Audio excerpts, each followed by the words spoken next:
Look, what the fuck it? is this about? It's called How My Hair Grows. No, Don't worry. We'll convince him to get a haircut by the end of the session. Grow my hair out down to my back. Then watch me cut it all off. Yes. You should be used to this. I know, it's the Welsh side of you that I don't like.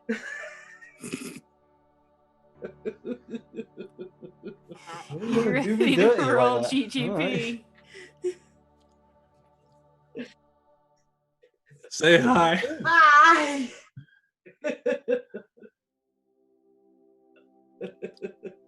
Hello, Internet. Hi, Internet. Good morning, Internet.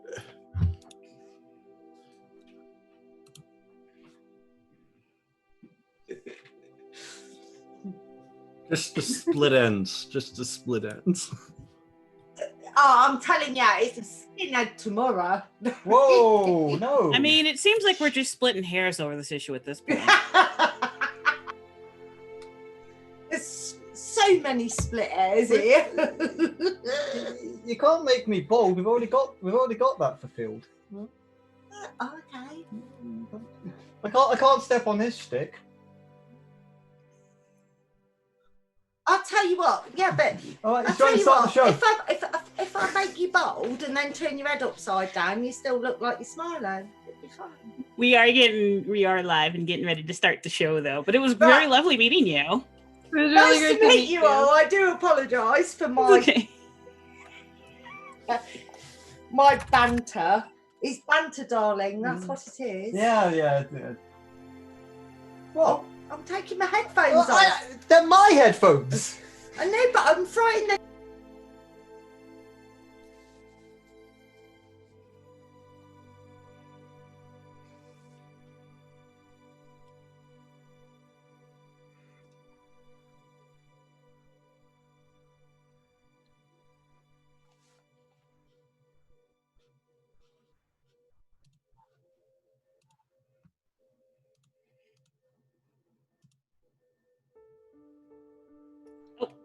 Tal, were you muted for that whole thing?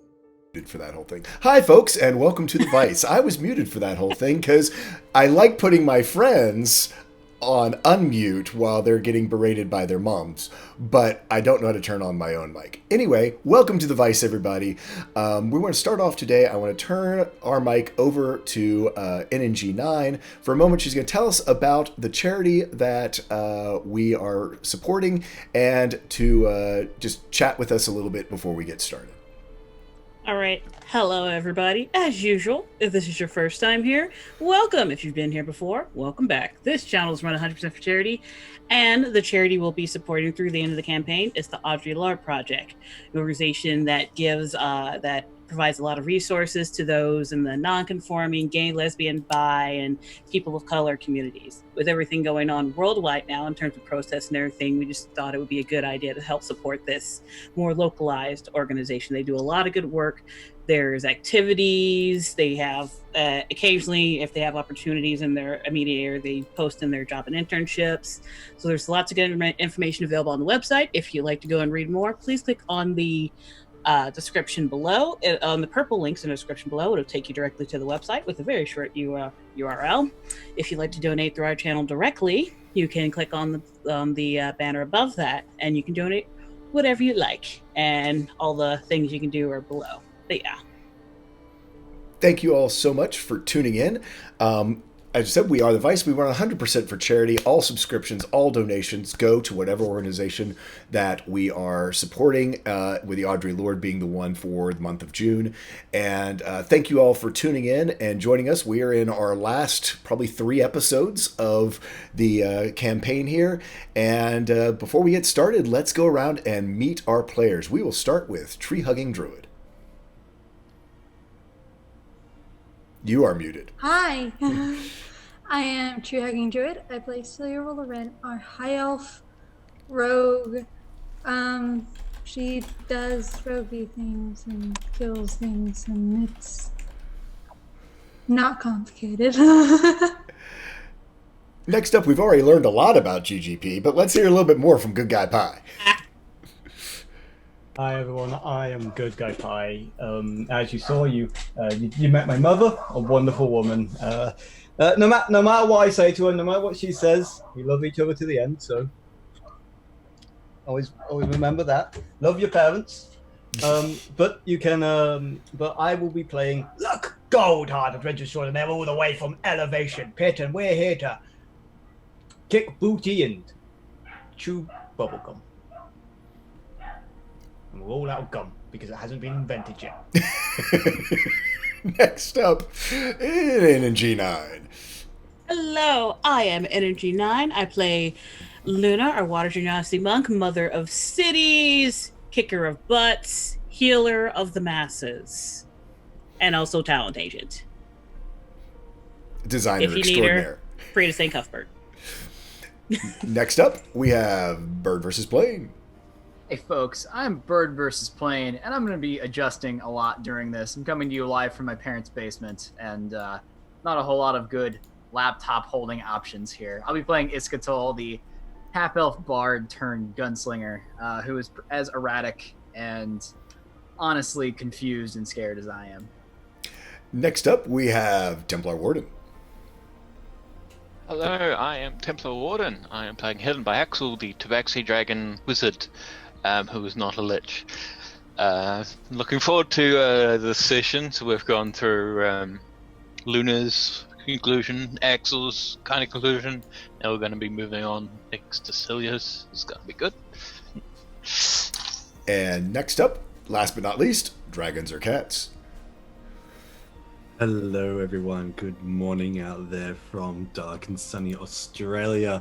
Hope we are all having a wonderful time. I'm going to be playing Vidar Lycran, the Hexblade Warlock of Brian Talia, the Burnished Star, and we are ready to kick some Neverwing booty. And I am Tall Squall. I am your host and your DM for all of this excitement. Cannot wait to get started. We do have one little piece of business. Through your donations, the spell bank has already reached up to level 5 with $500 in the spell bank. Mainly that is from thank you to our subscribers for all that you all have done for us. That's $110. It goes in as $220 into the bank. And also, we did hit one of our milestones of 10,000 bits. So that's $100 for bits that goes in as well. So thank you for all the bits. Thank you for all of our subscribers. And since it's maybe Celia's big day, roll me a D62. Me. Big money, no whammies, no whammies, no whammies, no whammies. 47. Out of 47. So that's for 20. That's on page 3, the 7th spell. 1, 2, 3, 4, 5, 6, 7 is Seeming, which, who knows, could actually become could be interesting and useful in this whole shenanigans. So the current spell is Seeming. We've got a hype train going on. We're not going to do the big thing that we did last time because, I don't think I need to get my party another level 9 spell. However, I would love to see that hype go as high as it can go. So let's see if we can keep that rolling. And or rollerin in this case,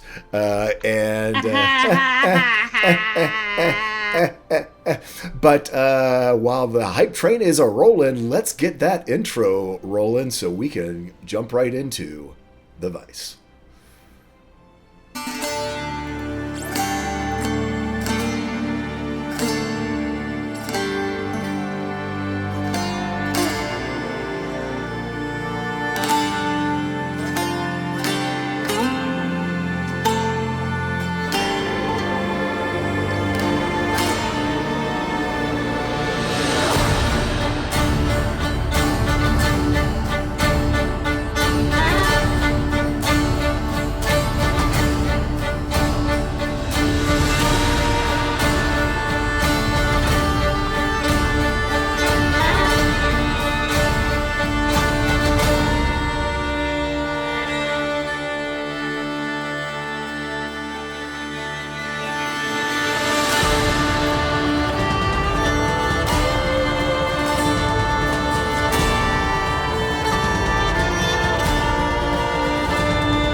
It is hype all up in here. So, when we last cheers, everybody, because it's going to be a whole lot of combat, so I needed some beer. Y'all gonna make me hype this train Gonna on make this stream, on this stream. I'm all for let's hype this train. Hype this train. So, anyway, I'm. Yeah. Greetings, fellow youngsters. We're here playing some D&D, and I just want to tell you a little bit about all our just campaign hanging out last doing night. our Secret dap, death and, as Templar.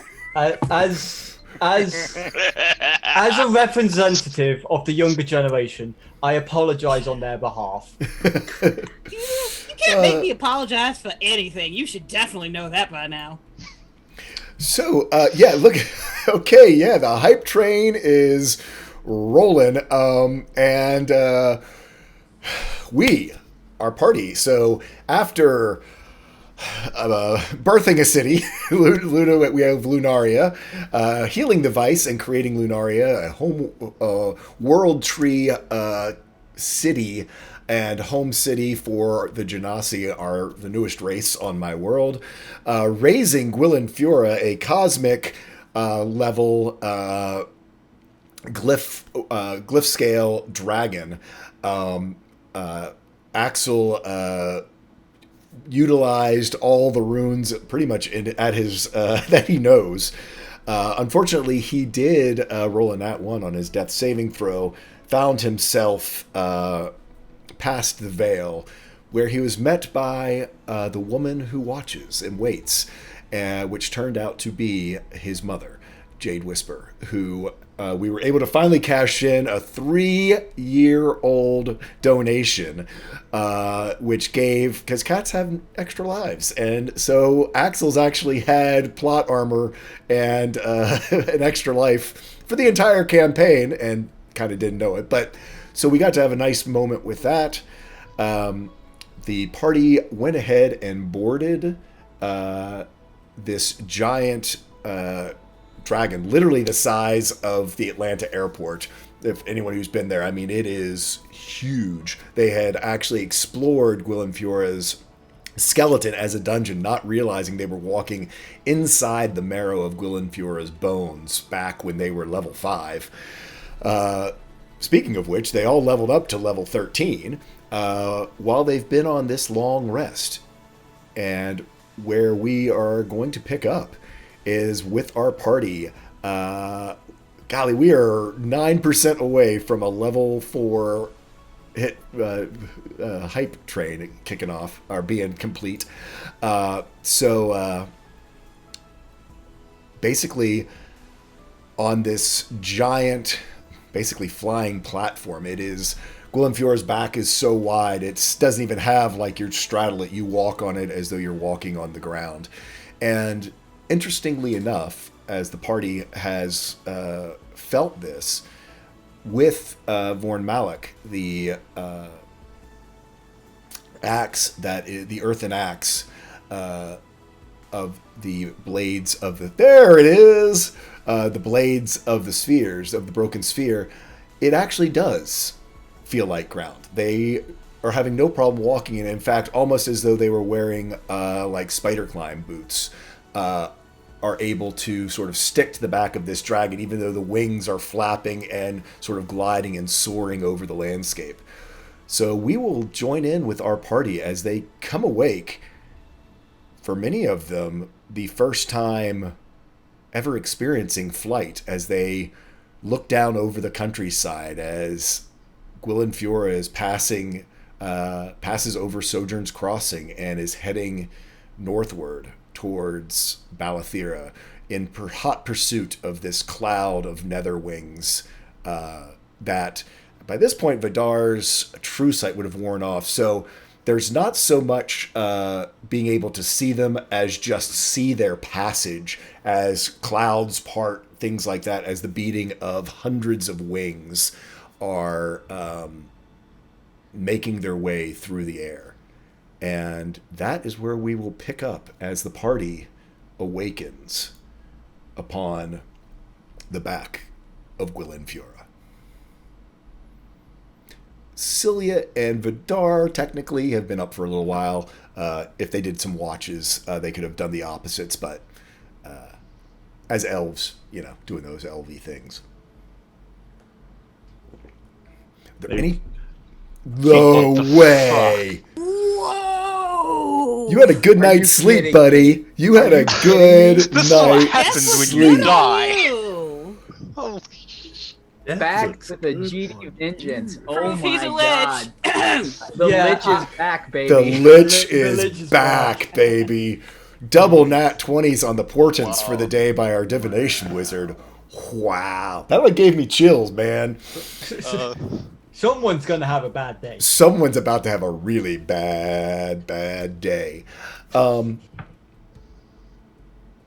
will say that with that, Axel, are there any insights? I'm going to give you, would you like an insight into what lies ahead? I'm going to give you a free question to your DM.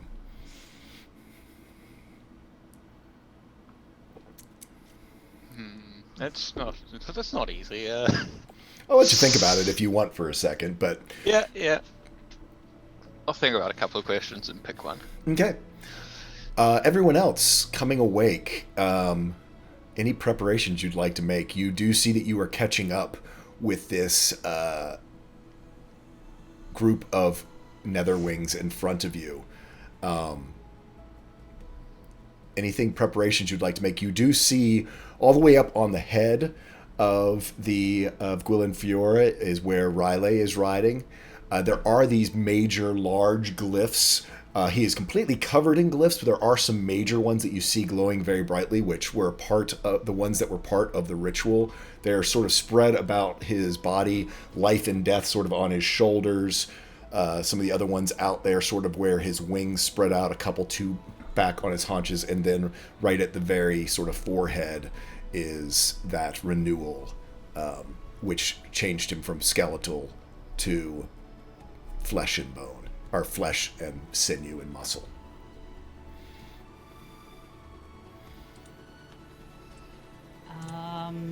Let's see. What do I got? Never mind. That's only a minute.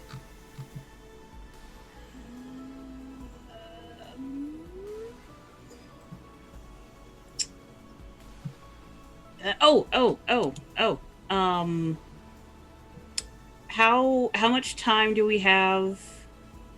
Okay, I mean, Bal'Ethera is really super big, right? Super big. So he's big enough we could have a nice meal together. Oh, thing? for sure. Oh, no, absolutely. I mean, yeah, literally Gwilyn Fiora's sort of center of Gwilyn Fiora's back is bigger than like a tavern. Easily. Like as big as Cloak and Fireball. In that case... Look at that! Tree Hugging Druid taking us to level 5. Yeah! Accomplished with 16 seconds left. Who's next? With that being said, of course, in honor of this hype train, I believe it's time to bust out a super pretty bowl, and with luck's help, give us a feast worthy of the heroes that we will be today. Oh, absolutely. Oh, yeah. I would like to do something myself, as I think it's time we do something for Riley. As I had this prepared, and I want to do a coming of age ceremony for him. I thought about that too. Love Yeah. it. Nice.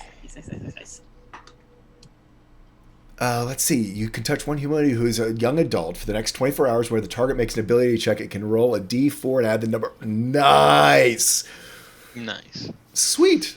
So let's talk a little about the feast and about Luck's coming of age. Right. The Luck's coming of age ceremony for Riley, as Riley sort of comes down from riding all the way up on Gwilyn Fiora's forehead. And this, is this Hero's Fist actually sort of a part of the ceremony? Tell us a little bit about it. Oh, sure, no problem. Well, with Luck's help, and by help, I mean he will basically do all of the cooking. I'm supervising. But yes, just getting together. What I imagine at this point has to be a diamond encrusted bowl. Oh all yeah, things for considered. sure. Getting that, pulling that out, getting that together, and just sort of like after as Luck's cooking, I imagine Luna constantly has her like holy symbol like lit up and is just sort of maybe humming lowly Mhm. while he's doing it, sort of as a background augmentation to it. Okay. And then also as well, I don't know, do you want to describe Riley's part since you're doing that part of the ceremony? Yeah, go ahead, Luck. Okay, so essentially, as everyone gathers round, Luck would call upon Riley to sit down and pour him a drink. And he'd ask Axel to come in as well. And go, I'm not very good at this, but I think it's appropriate that I use some of these gifts I have been given to bestow Riley upon becoming a man. He's grown a lot, and I think he's befit to be called not just a warrior, but a hero. And, well, would the father like to say anything before we drink to this?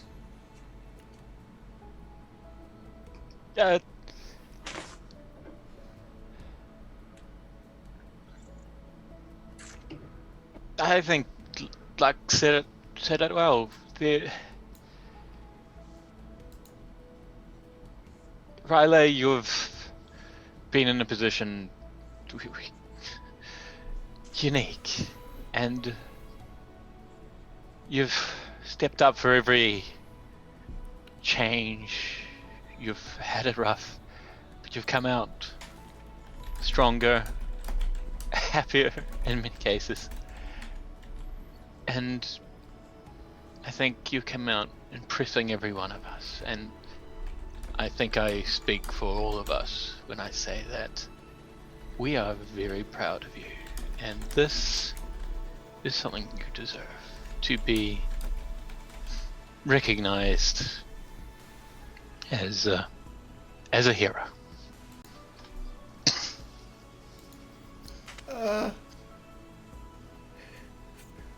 Thanks, everybody. Dad, look,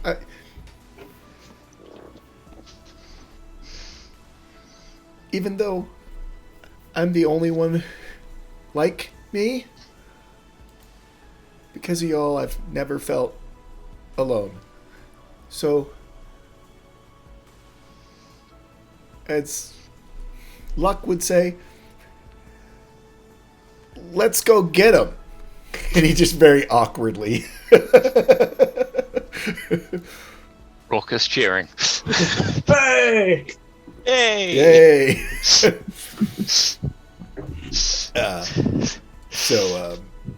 As you guys sit down for about the next hour, you feast and tell stories and talk and learn just about each other more as you get closer and closer to Bal'Ethera. You can't see the city, but as you approach,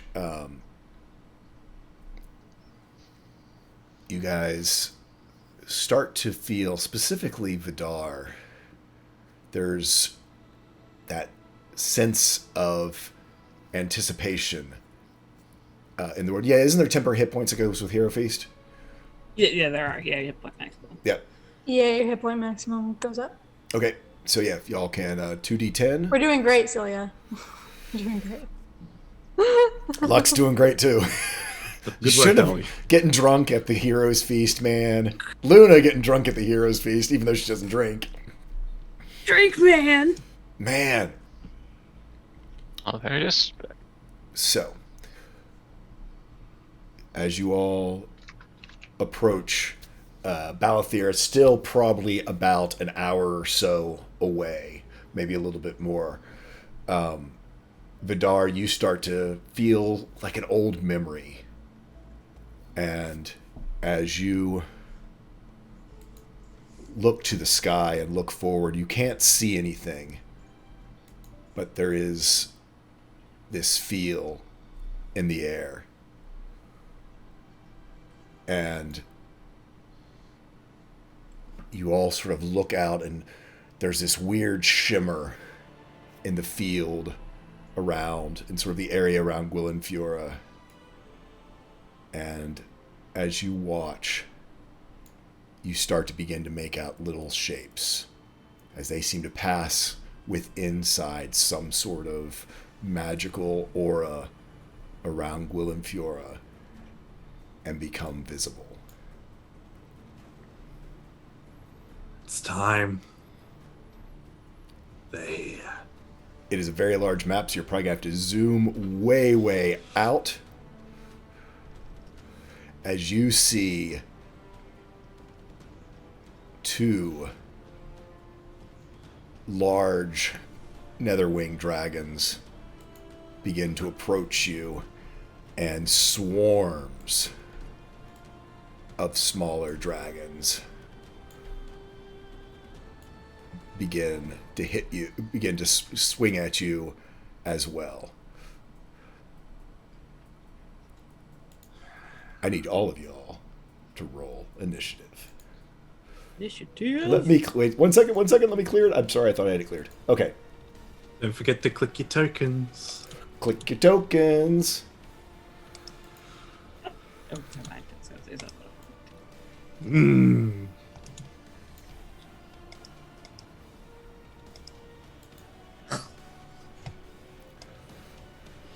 Gonna say I need to click my tokens as well. I'm slower than Iska. Come on. Stupid beast. Luck, this is your fault somehow.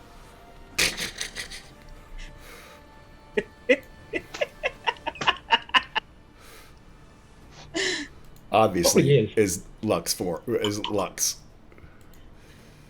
Working with Are you you. kidding me? I've got the worst initiative rolls ever. I want to hear. Did you just see what happened? Of course, Axel being fine. Man, oh man. Y'all are definitely going to have the jump on these folks, because I rolled only one above single digits. Do we got everyone there? 1, 2, 3, 4, 5, 6, 7. Yep. So, Axel, you are the first in line. So, as I said, you see these dragons approaching from far off. For whatever reason, you are able to sort of sense that they are approaching rapidly towards you. And for those of you out there in the audience, yes, that's how big Gwilynfura is. Those are the tokens. You can barely see them. I'm going to try to zoom in on them a little bit for y'all. As y'all see these dragons winging towards you rapidly. Axel, what would you like to I do? recommend Shift Z and then click on the token. Shift Z and click on the token. Oh, does that take it As to you're the... pressing Shift Z. It zooms them in. Gotcha. You can see all the loveliness. Gotcha. Excuse me. Golly. Speaking of.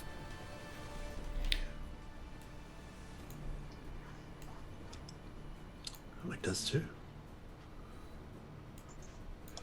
So yes, the swarm is going to act very much like a swarm. There are individuals in it as well, but they do act very much as a swarm.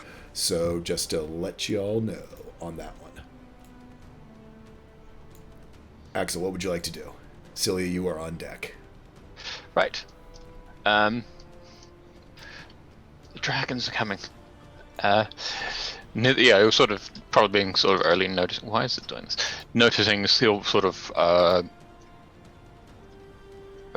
run that way.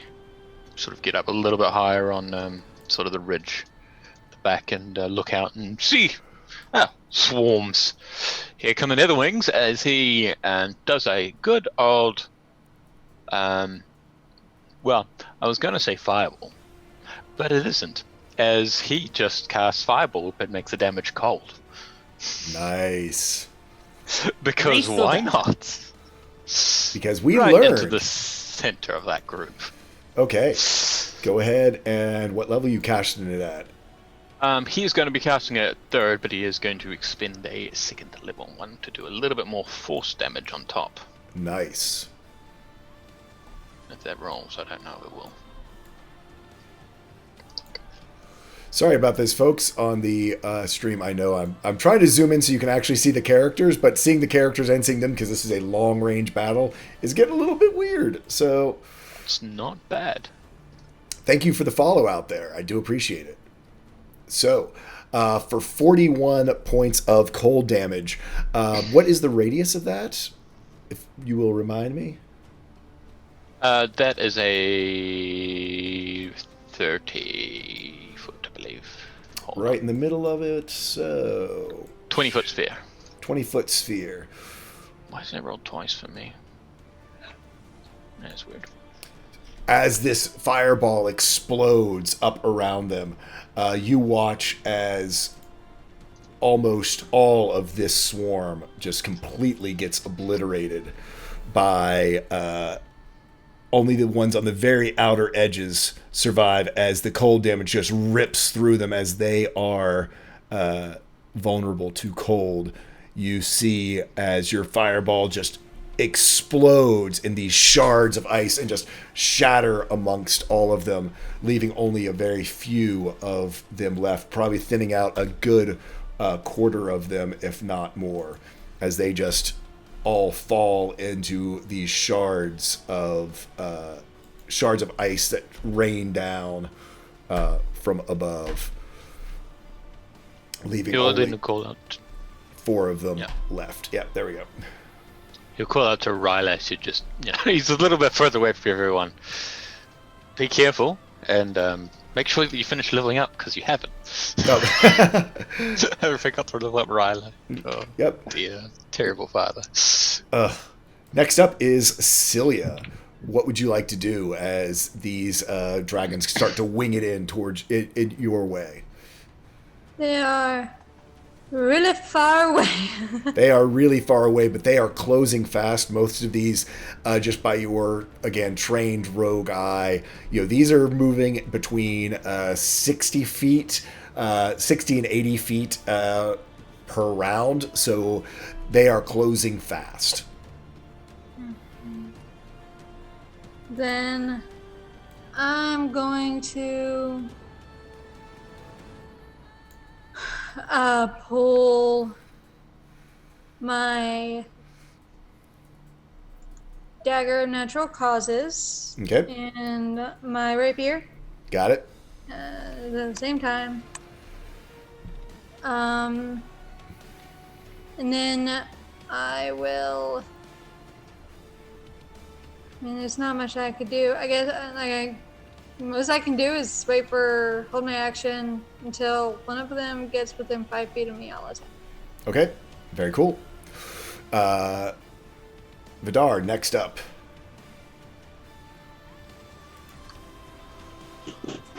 As Vidar's brandishing Ryan Talia, she does begin to glow with the sun reflecting off her blade, and he's going to hold his action for waiting for them to come in and approach so he can cast Dawn.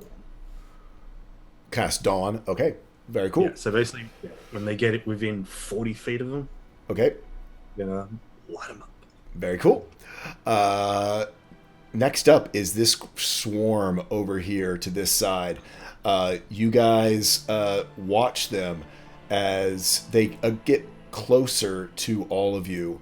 You see, after that giant explosion over there to the one side, you see them begin to change course and start heading towards this rune out here on the edge, and start to focus down there. But they have to use their entire movement to get that far as they did there, as they are seem to be focused on the rune that's out there on the wing.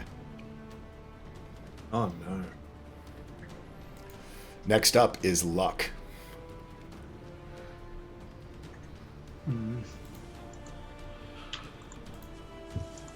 Do I do the thing? The wings? The wings. Why not? Sure. Yeah. I mean, they're already attacking us. What else are they gonna do? Yeah. Wing it up. Okay. Is that your bonus action or is your action? I recall. That is my action. Your action. 2 pairs of golden wings sprout from your back as your Aasimar heritage manifests around you. And we will Shield of Righteousness as well. Gotcha. Okay.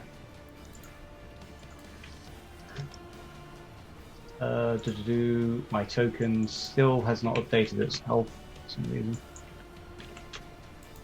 Fix that. Right, so 7, and we'll move 30 feet towards them. Okay, so next up is this Netherwing. It can move 120 feet. Yep, so it is going to come swinging right down in here towards Luck. Do you have control of your token, or is everything okay with it? Yeah, it's just the health as well. Yeah, let me see if I can... Oh, yeah, because it's not set to HP. Stand by. Oh, what is that damage? There we go. So yeah, I unleash Dawn as he's coming in. Okay, you unleash Dawn. It is a Constitution saving throw from this adult Netherwing. Do its thing. Oh, on a 12, it fails. Ooh, and it's blind. So, yeah, it becomes blinded as... let me put a blind on it. It becomes blinded as... I think I have a blind. Don't I have a blind? It's in a little blindfold.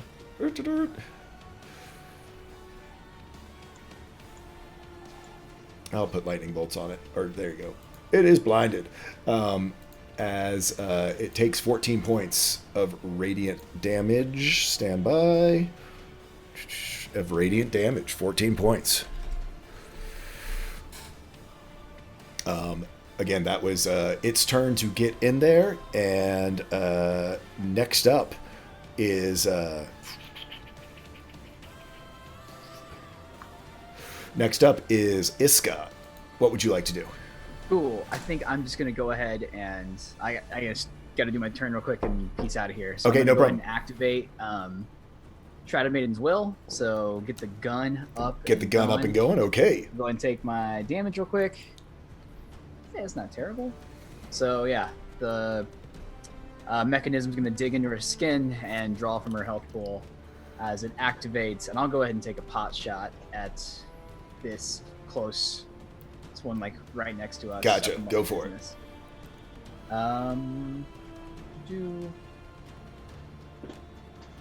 Let's see what happens on a 25. On a 25, that will hit. Go ahead and Nope. roll that damage.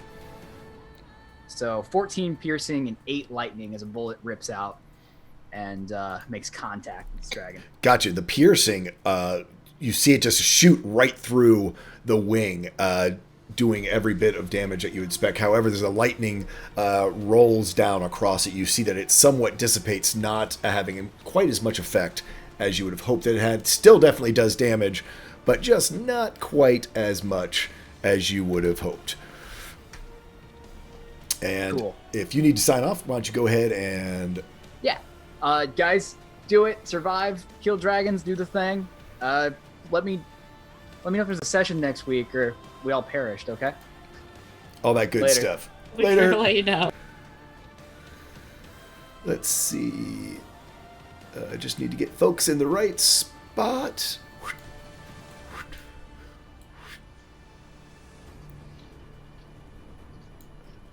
Almost Made had some it. sunlight for you. Woohoo! Sunlight's a wonderful thing. It's like I thought I had my camera set, but I did not. Baby, Oopsie. He's better with this, folks. 1 second. Transition. There, look at that. pro streamer. Next up is Riley up there with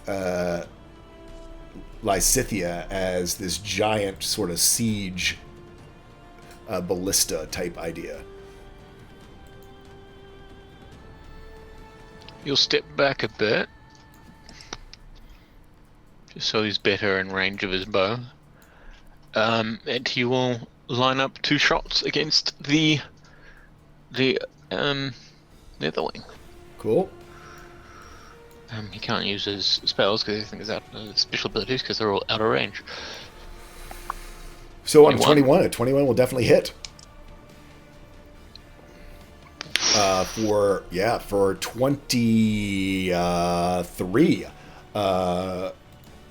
piercing and bludgeoning damage as this giant sort of metallic sort of small ballista goes ripping into this bow, into this dragon. Shoots again with a 26 will definitely hit. Yep. Another 25. For another 25. You see this dragon seems to be all but like unaccustomed to being injured in this way, certainly in the sky where they rule, but you also see, especially you, Luck, up close and personal, that it looks somewhat pale, not nearly as vibrant of sort of iridescent void coloration that you recall from when you saw them in the vice, that perhaps being cut off, the vice now being healed, has somewhat changed their vitality. Poisoned it. Next in a up sense, maybe. is Luna. As the prophecy says. That is correct. Well, see, everything's in the sky, so that's not great. But luckily, Luna's super fast. She sees the she does see the swarm going towards that one sigil, but she can't. As fast as she is, she can't get there this round. But what she can get to is the dragon right here, and with her. Sorry, I'm just trying to make sure I have the 10. I'm trying to make sure she's within 10 feet so she can use her heavy water. Yeah. So I had to be 1 square closer, actually. There we go. Yep.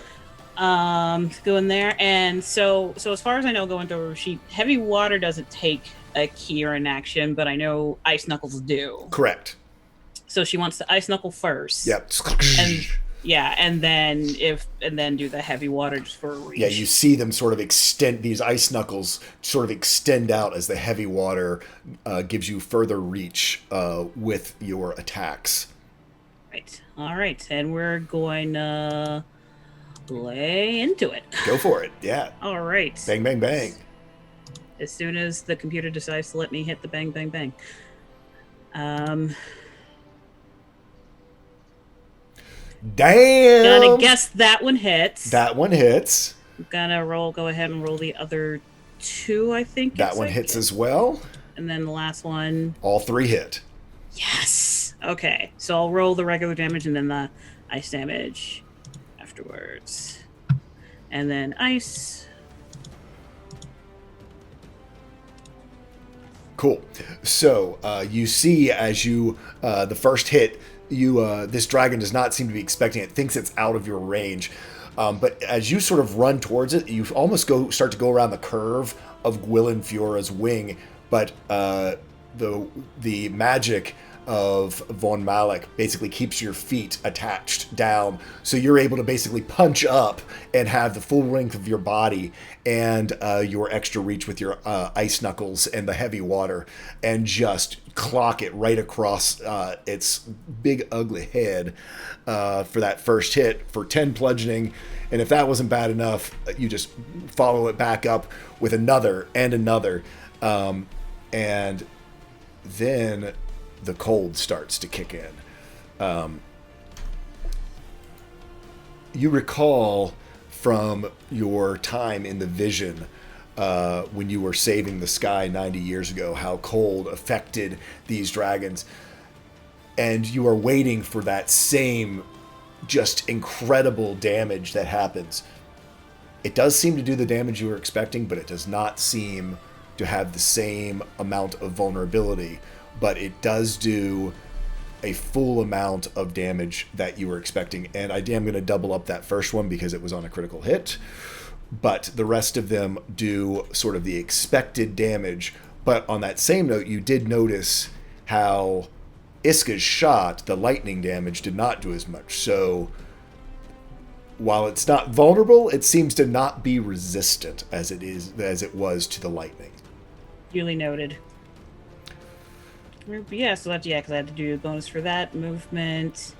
I don't really feel like taking an attack of opportunity, so I'm not going to move again this turn. Okay. While you are there inside, as you step close, you need you to make a Constitution saving throw. Oh, good. Who else used to give advantage to Constitution? I'm trying to remember. Was that just Wisdom? No, I believe it's just. I think it's just wisdom. Yeah. Yes. Power of device. Oh no. Constitution. Not great. On a 15, as you finish taking these attacks, you feel this sort of lethargy enter your form as some of the energy seems to bleed off of it, and you are slowed as though underneath of the slowed spell. Slow. Made me look bad. Next up is this other Netherwing, and the same thing. He is just going to come flying in. He cannot make it all the way. Let's do the 120. About there. Come swooping down in. Axel, you are up. Right. Axel will scramble down and go first. You know Down. what? I did not roll the other Netherwing swarm. I'm sorry. Give me half a second. I'm just going to have them go real quick before we're back at the top of the round. No worries, I'll just move myself anyway. Yep, on a 9, so that's fine. Anyway, this Netherwing swarm, you can guess what they're doing. They're doing the same thing. They are headed towards this glyph over here. Alright. Axel's gonna dart down there, scampering across the wing and or shoulder, and let loose another fireball. Go for Same it. as the first. Second explosion, same as the first. Yep.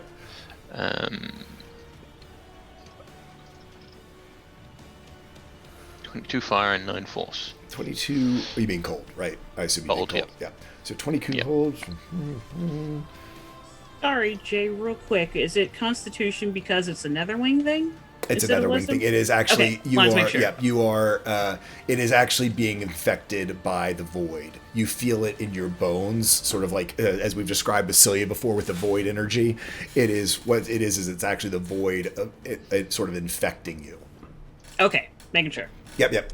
No, yeah. It's as I know. Yeah, it's just it's a void thing. So that would be 44 plus 9 is 51. You see a huge number of these barely limping forward, but none actually fall. But for the most part, all of the whole center section here is Correct.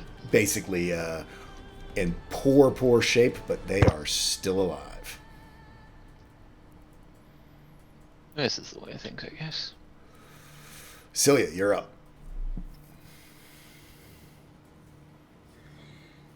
I think that's any of them.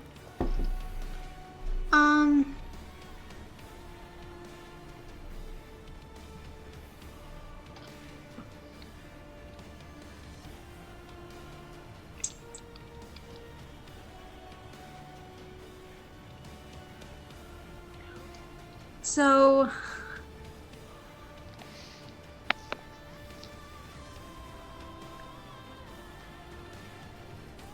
I mean, it's gonna take me an entire round to get over there, but It's actually gonna take me 2 rounds if I triple dash. Your call.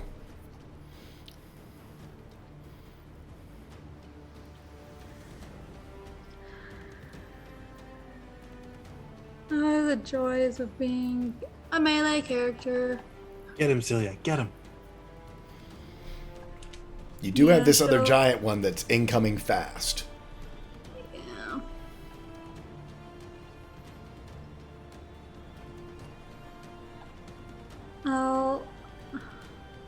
Yeah, then I'll just move up here and I will hold my action.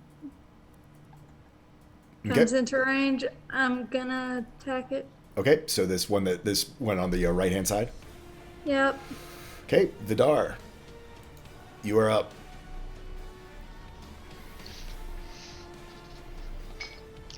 As I unmute myself, as the bonus action for my turn, I am going to move the Dawn 60 feet. Okay. And I'm going to have it go and sear all the way across to the other one. Okay. Let me just see how far that is. Pretty spot. Okay. Cool. So yeah, it's just the dawn is there. If it enters, it takes damage. Correct, if I recall. Yeah, it makes a Constitution saving throw. For Right. blinding. Gotcha. And then as my action, I'm gonna yell out, "I'll be right back!" And he's gonna dimension door over to the other side to that room. Nice. To the one over on the left Yeah, or the right. one over On the right. the one over the left. And he's just gonna flourish around Tally and just yell out in Draconic, "Bring it on!" That's his turn. Cool. You get ready to receive these dragons. They come in, and I believe they are next. They are. So this swarm of dragons sees you there. They were coming in full speed. They sort of pull back for a second, and I need you to make me a dexterity saving throw. Here we go. Is it in regards to a spell? It is in regards... No, it's in regards to the breath weapon, so no. Okay. 12. On a 12, you unfortunately are not able to dodge out. As you were just coming out of the dimension door, you see this line of purple force just come skirting straight across you. And as you step out, it catches you across the arm as you take 32 points of force damage, and you see your armor, your outfit, and part of like the muscle and skin of your arm disintegrates off as they use as a swarm. So all get together and focus down into this narrow beam of disintegration breath. You also see, because you are, as it's aimed right at you, it is a line that passes beside you, that it also does do the same amount of damage to this rune, and you see the rune beginning to flicker. Oh no, I don't think so. I worked hard on that. Don't you dare. Don't I dare, don't he dare. Luck, since you are starting your turn inside of the aura of this Netherwing, I need you to go ahead and roll me a Constitution saving throw. Alrighty. Do. Oh, I re-roll those. You do re-roll those. I'll spend an inspiration. Okay. 9. On a 26, you feel that sort of lethargy enter you, but your golden wings just flash, and you feel it sort of burned out of your flesh and your bones. You are free to move. You are able to move freely. Alrighty. Then we shall move freely as we want, as I think I'm going to... yep. We'll activate potency. Okay. Okay, so that's 26 strength, 13 dexterity. Nice. Taking risks that I don't want to take, but I kind of gotta. And here we go. One of these, 21. 21 hits. Okay. 22 damage. Nice. And as you see that, you do see that the radiant damage seems to do the amount of damage you were expecting it to. And it is an extra 13 on top of that from the celestial Right? stuff. Yep. So yeah, you see your wings basically are shining this radiant energy down and focused upon this dragon, and you see sort of its darkened body, normally like the blackness of the night sky and the stars itself. You were seeing that start to break down and just see sort of this sort of sickly pale skin underneath. Alright, and roll my second attack. Ooh, wait, we reroll those. You do reroll those. My god, this is the best feat I've ever got. Way better. Nice. A 30 definitely hits. Alright, 20. For another 20 radiant damage, and roll me that second part of that as well. Nope, it's just Okay, it's only on the first attack that you get the extra it's only ones. on the first attack, yeah. Okay, cool. Yeah, you guys see this dragon is just getting beat. It is not pleased, and I believe its turn's next. Finally, it looks to. Do you not appreciate how this round dragged on? It's gonna do a claw attack against Alicia just because.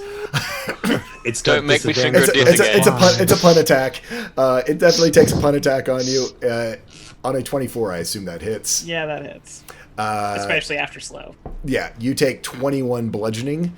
Ow. Plus another 12 void damage, and I need you to roll me another Constitution saving throw. Good, because the last one went so well. Ooh, on that note, I didn't even make a concentration check. Constitution. I'm good. Oh, yep, you're fine. Yeah, it's about what I thought. Do I have? Nope. So that's what I got. Okay. No, I'm sorry. No, yes, I do. I do. Okay. I'm gonna try and reroll that, so at least it's not a single digit.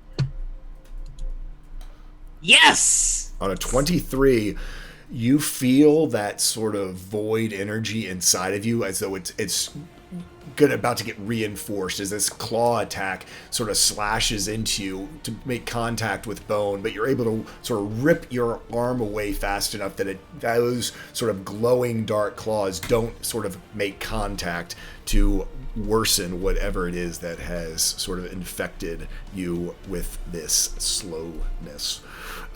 So next up, it is going to take another attack against Luck. Reach out with his claws and on a natural 1. That sucks. How about a 17? I think that sucks too, doesn't it? That does. 19's my AC. Yep, no, it tries to hit you twice, not liking that radiant damage at all. The ice damage it was not happy with either, but as you are flying and sort of in its space, it tries to go at you, and you're able to dodge and weave your way out of the way. And that is its attack. Iska, if someone wants to have her take a pot shot, that works too. Yep. We'll do that. Iska is going to... That would be my sheet, not Iska's. That's not helping. Iska's going to take that pot shot. If my computer decides to ever roll it.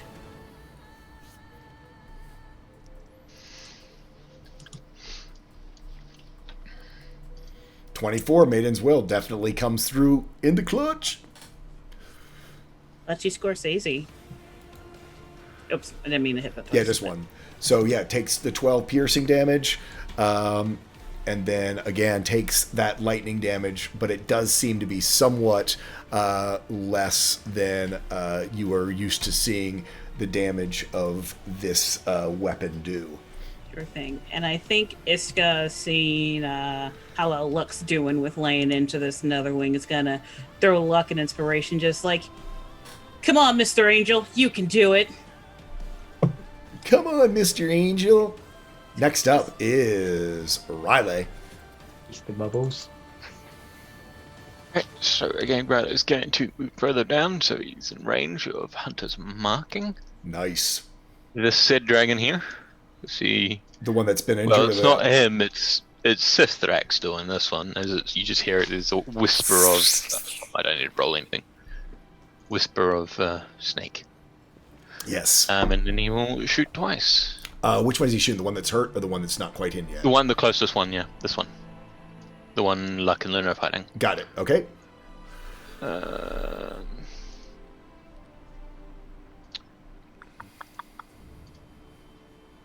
Why is that not rolling?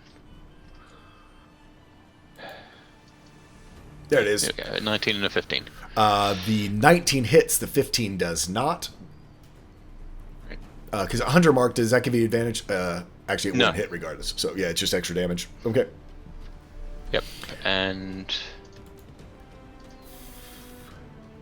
Yep. 25.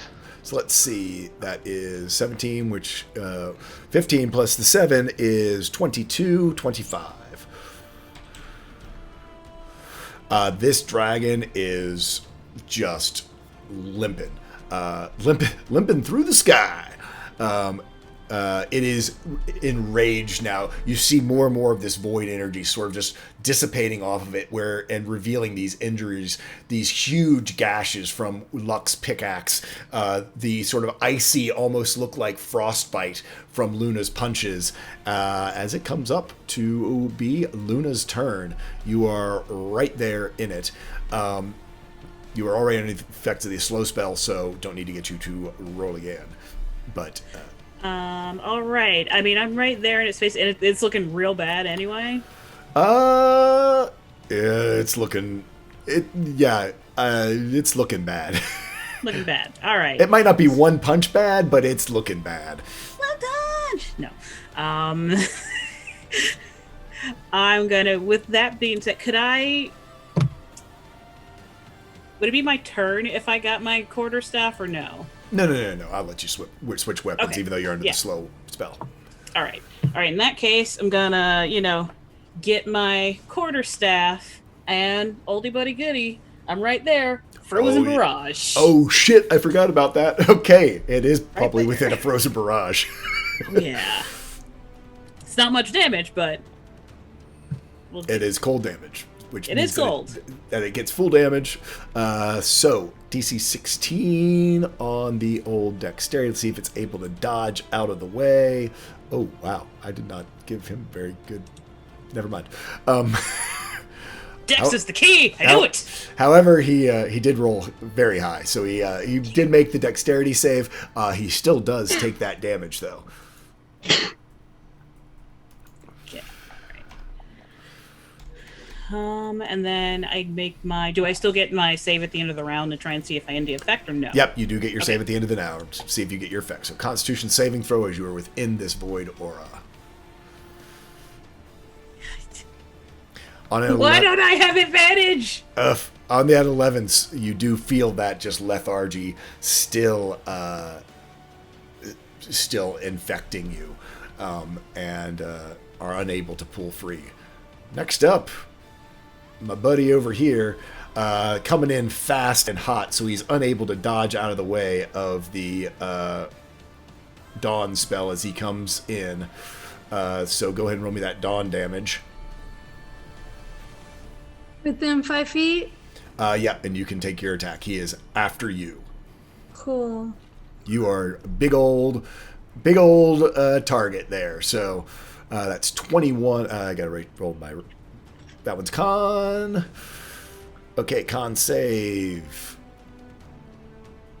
19, which makes it. Just does. Ooh, stand by.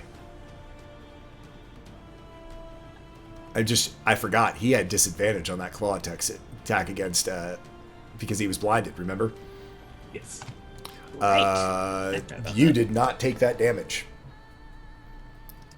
Luna, because he would not have hit you. He had, with disadvantage, cool. he would not have hit you.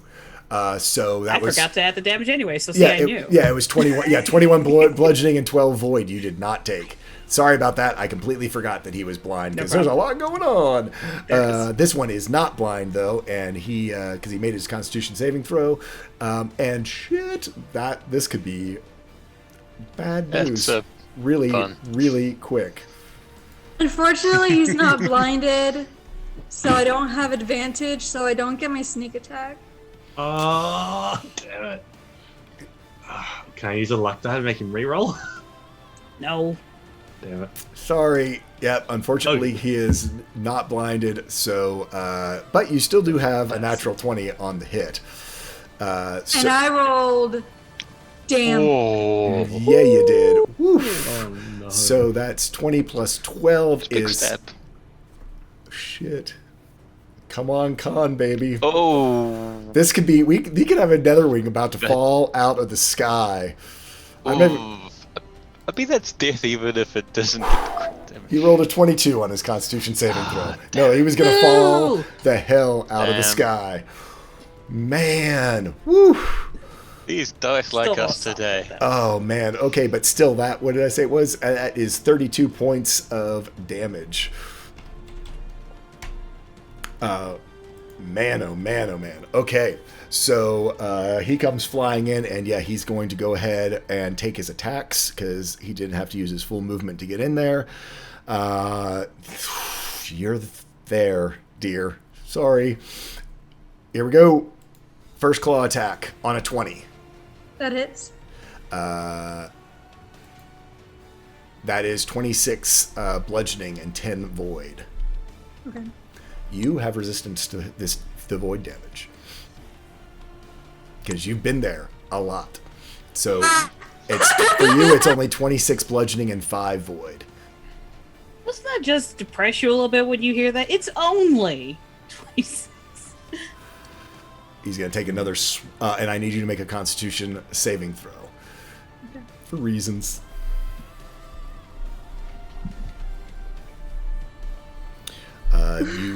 That fails. You just feel this weird connection, a familiar connection to the void as this claw gets in there. But it's that same uneasy feeling that you've had when you've traveled through the void as you feel this just deep sort of coldness and ache in your bones. Which has never been anything good, but it doesn't seem to do anything right now. On a 28, you get hit again. With another 22 bludgeoning damage and 5 void. That's the reduced. It was 11. Mm-hmm.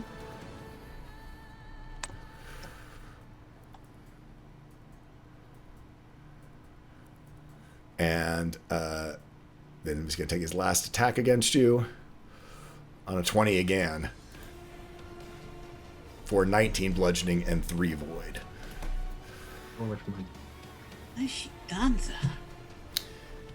Unfortunately, when they only got one person to attack, they do ugliness. Queue up the sparks because it's getting ugly in here.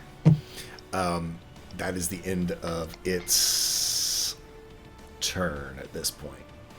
Yep. At the end of your turn, you need you to make a Constitution saving throw to see whether or not you are slowed for your next turn.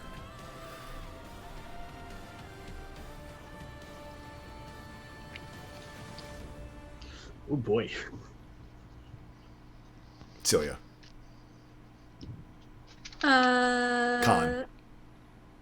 My thing was just my. Because you're ending your turn. It's so whether you're slowed for your next turn. Because you're in the aura. This is the aura, not the claw attack. Yeah, you aren't slowed you get to take your turn if it moves into your space, but at the end of your turn, it's to check for your next turn whether or not you are slowed for your next turn. Because it's that It's whole not my thing. turn though. You're right. I'm sorry. She was It's because attacked. you Wow. had held your attack. I'm sorry. Katie Scorsese over here. I am sorry. I had forgotten that you had held your action. I was a bit I knew you were going to try confused. and kill us, but I My thought turn you'd to follow the rules. Don't No, mind I- me. I've been drinking. I Next was up, a bit confused now as well. I was like, wait. Hashtag drunk DM. yeah, drunk DM. With that, this swarm of Netherwings come down and they all gather and start to attack this rune. First using their breath weapon, because that's their big one. The rune does a good thing. It takes a pretty nasty hit from these beams of disintegration energy as they all come down and gather around and begin to rip apart this rune on Willenfjura's wing over here. Next up is Axel.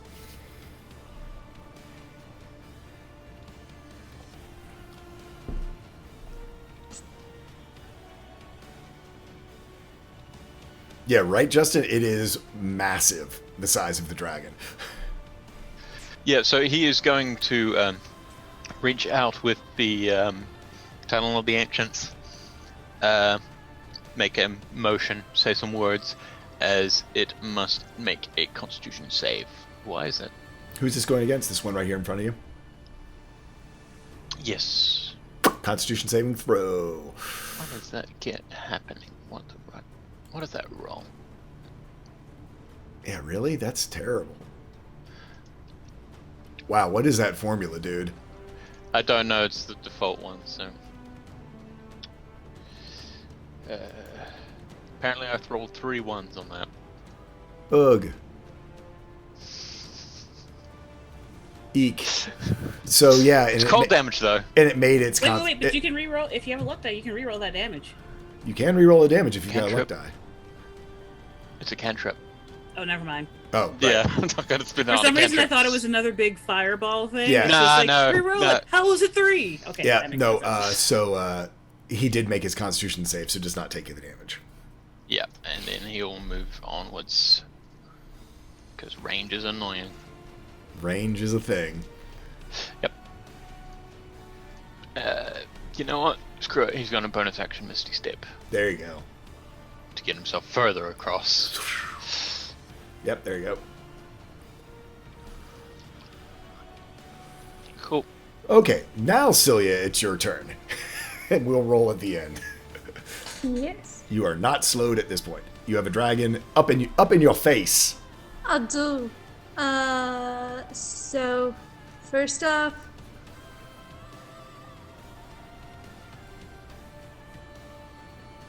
is 20 it? Oh, dirty 20 will hit for 13 piercing damage. And that too. And with that, I will Constitution this. saving throw. We need Mark. On a 13, he takes 2 points of exhaustion.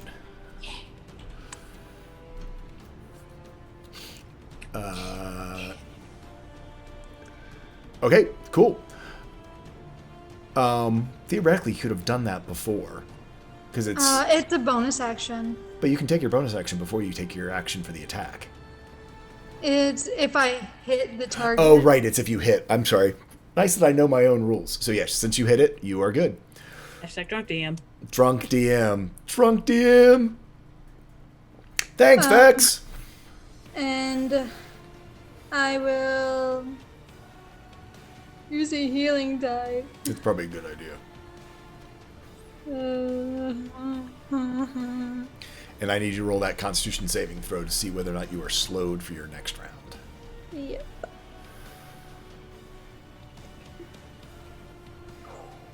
On an 18, you are fine. However, stand by. How is this written up?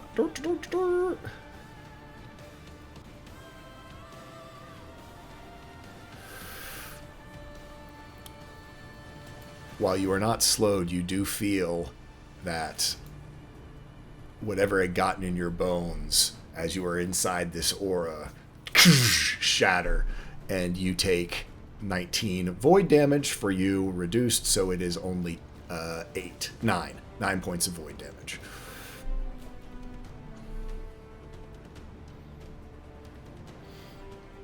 Vidar, you are And, up. Yep, that's my turn.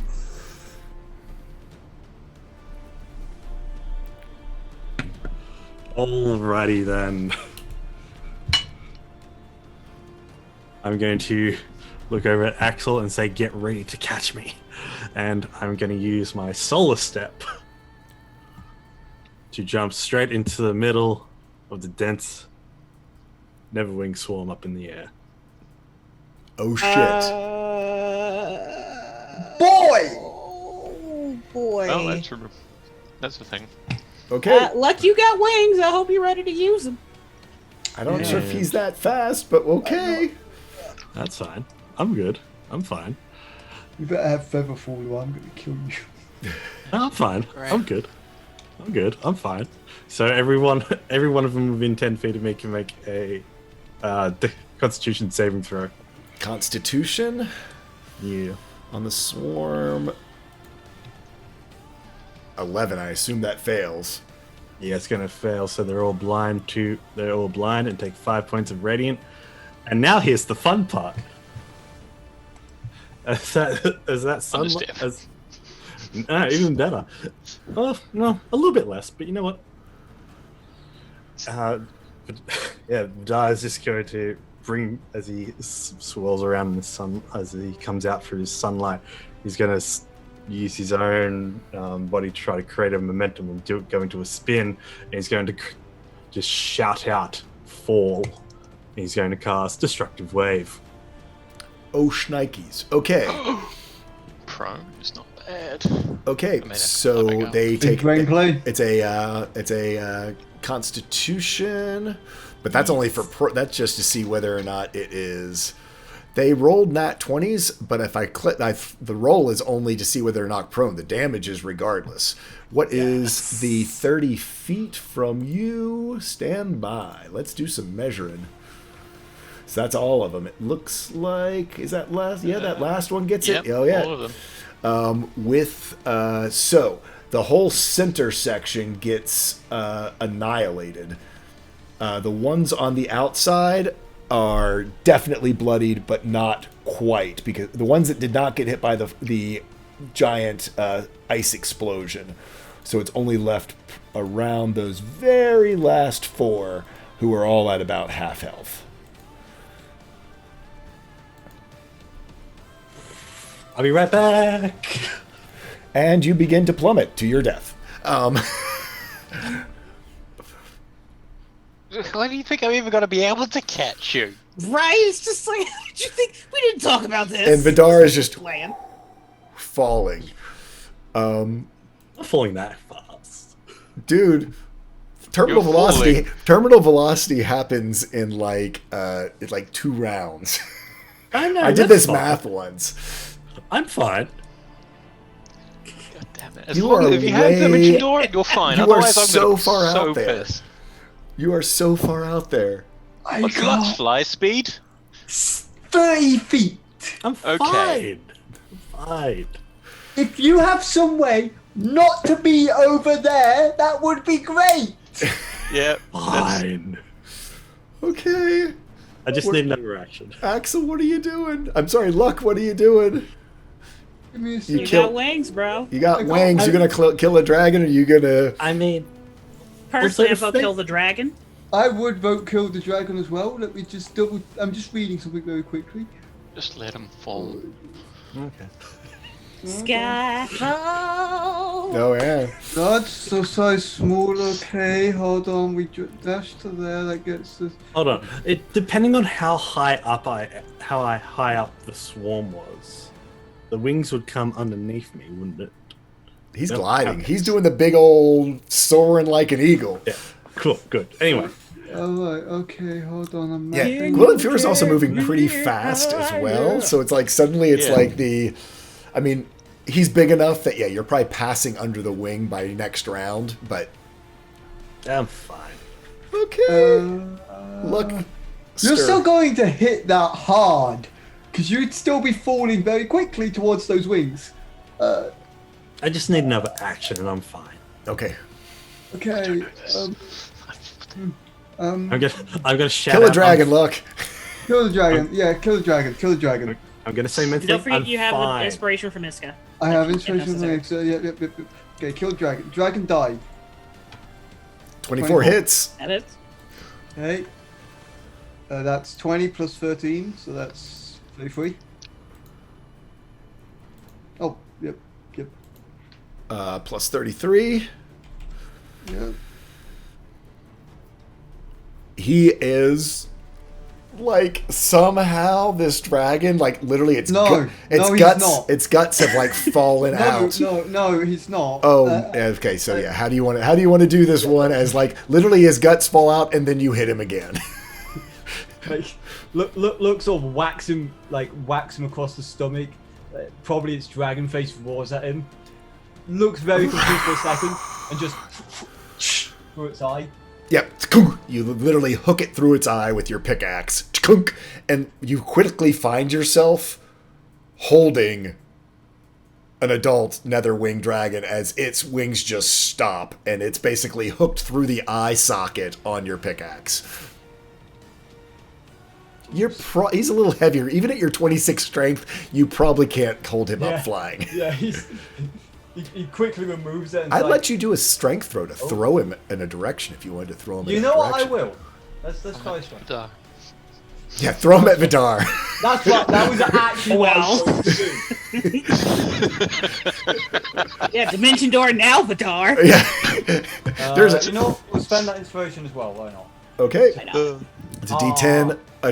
Hers is a D10. You need to roll a You D10. did. Oh, D10. Sorry. Yep. Oh. On a 3, on an 18. Yeah, it's a heavy. Yeah. I just let it drop then, and Yeah. You see this dragon, this nether wing, and as it gets about 150 feet below you, you actually see it turn invisible as it disappears outside of Gwilyn Fuhrer's sort of this aura that makes them visible for you all to be able to attack them. All right. This might be a dumb idea. Hold on. I can't get into Oh, range. good. Famous last words in D&D. Famous last words in D&D, but you know what? Here's the other dumb idea that I've got, because there's someone else who needs saving. Why is everything out of my range? It's a big dragon. Big dragon, I know. How If you're worried far- about Celia, Iska's coming up with some Healy stuff. Alright. I can't.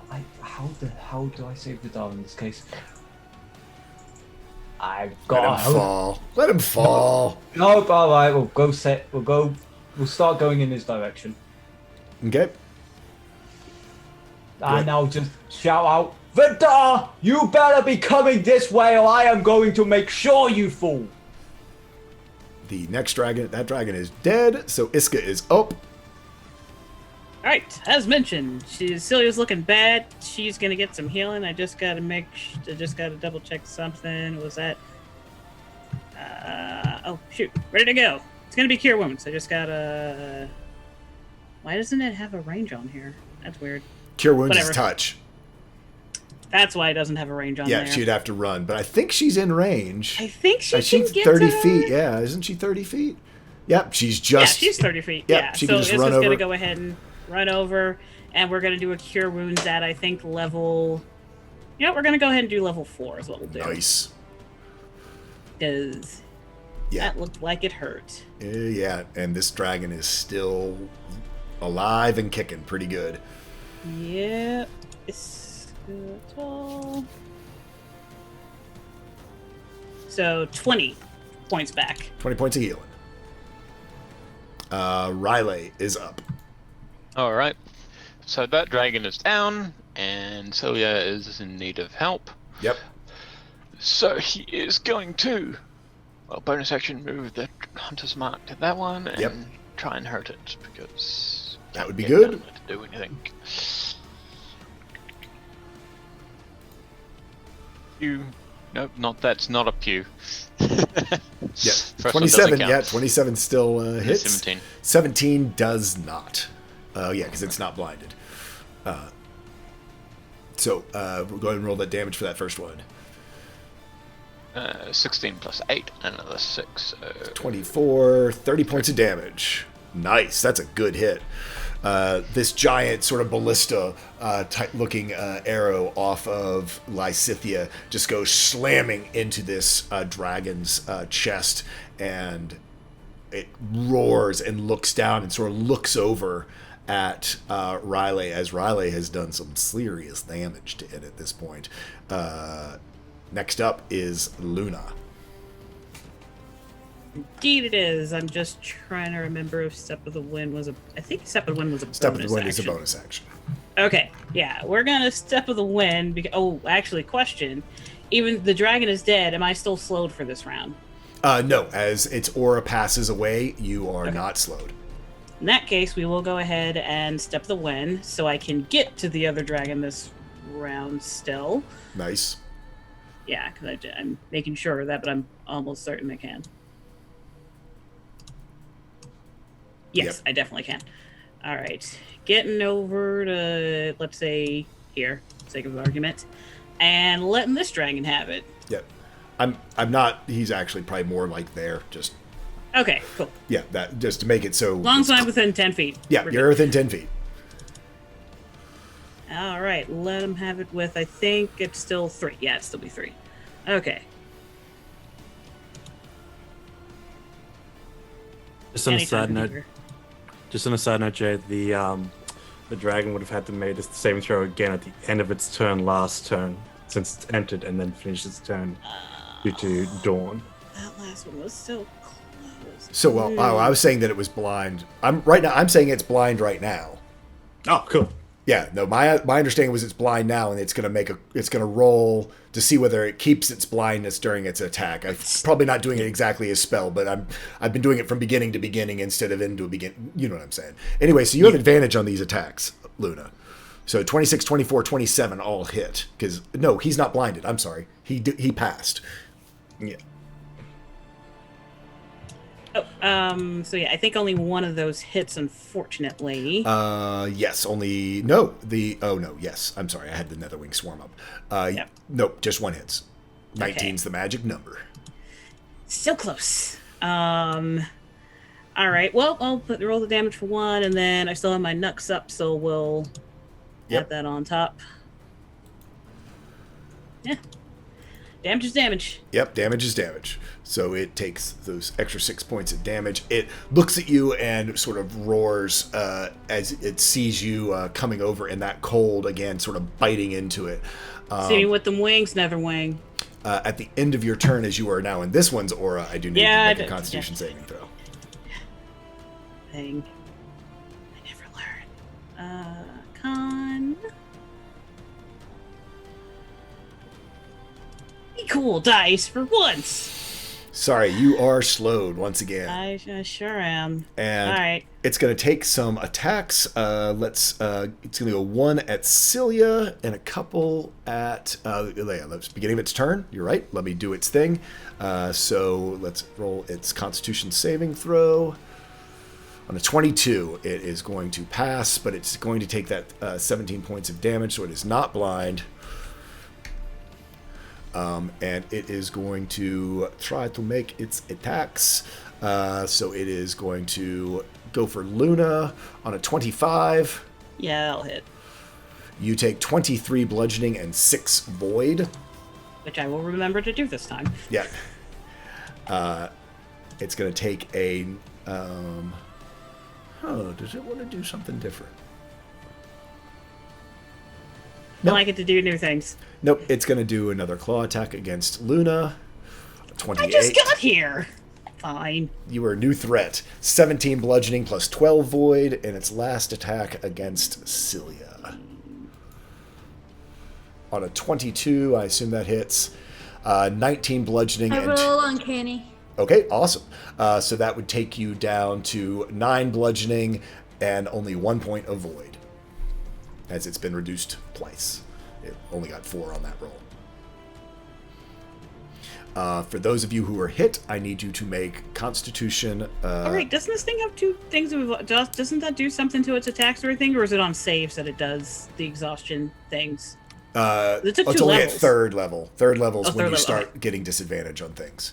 Gotcha, Celia, okay. you do keep off the claw attack infection. Let's see if Luna does, as you were hit as well. Need a Constitution. You do not. Why don't I have it? We're good. You know what? I got some tea outside my dorm. I'm gonna go get that. Next up is which ones? Ooh, these little guys, and they are attacking. They do not. Ooh, I gotta roll to see if they got their breath back. 1d6. On a 4, they do not get their breath back, so they are only able to sit there and claw at this rune over here. Let's see, bite. I'm going to half this damage because I rolled a natural 1. So you see as sort of like Bal'Ethera shakes his wing to try to knock them off of this. But he still takes 5 slashing damage as they start to bite and dig into this rune. You can see this is definitely hurting Bal'Ethera in some way. Next up is Axel. Alright, so yeah, he wants me to help him. But what? Huck's got it. It's fine. Actually, don't worry about it. I tell him telepathically. Just take them out. I'm sorry you jumped off. You know what? Why am I not supposed to worry? When I deleted that, I deleted the one little dragonling that had the initiative on it. Yeah, I was wondering there was something going on. Oops. Yeah, so these guys, I'm going to roll to see whether they go after Vidar or whether they go after the rune. Because Vidar's right. Vidar. We're going to do a D100. Grab the dog by the shoulders. Free meal. Stop him from falling, please. Come on, it's fast food. On a 13, yeah, because their mission is to take out the rune. So on a 13, they don't. They see bait falling, so they are after Vidar. Wouldn't that symbolize Vidar's battle? Oh, okay, no. No, they they're see bait after falling. Vidar. Yeah. We got what we wanted. Okay, guys. good. Yeah, that's what I'm saying. Yeah, they went after I got Vidar. what. Good. I've got what I wanted. They need to roll their d6 to see if they get their breath weapon back. And they weren't. I've had it get disintegrated in the air. On a 4, they do not. They do not. So they are just going to do some bite attacks against you. A 21, I assume, is going to hit. I'm gonna roll these individually for these 4. 6 slashing plus 5 cold. Yep. So I'm going to use Second one misses. As they're coming in, I am going to use the stellar reaction of Ryan Talia as she begins to flare, and they can have 1d12 plus 5 radiant damage. The one that just bit you, because I think it's one target, right? It's not an AOE, correct? They still acting. It's basically Hellish Rebuke, if I recall. So at this point, no, they're attacking you individually. So the one that attacked you, yeah. If they would have had their breath, I would have said you could have used it as a swarm, but they're now individually, so they're diving in after you. But so yeah, go ahead and roll that damage on that first one. So 1d12, and we're just going to add 5 to it, so that's going to be 8. 8 damage. This one right up there next to you, after it bites you, as it bites in, you see this flash from Ryan Talia as it just gets disintegrated. The other 2 miss, however, the very last one, as you're sort of concentrating and reveling in the fact that Ryan Talia is cool as shit. It does roll double nat 20s. Oh! I am going to use my own reaction, however, to use my Ring of Uncanny Dodge. Didn't you just use your reaction use your reaction for the retaliation? No, that's Ryan Talia's reaction. That's right. Ryan Talia has 1 reaction. So yeah, you can. It is 18 slashing plus 9 cold, so that would be 9 slashing down to 4 cold. Yay. You're right. Yep. No, I forgot. Yeah, that was one of the cool. Brian Talley doesn't have any actions or anything special, but she has reactions because she gets pissed. So Axel, yes. Now we're back to you. I'm just gonna have all of the dragonlings at this point go on the 9. All right. Yay.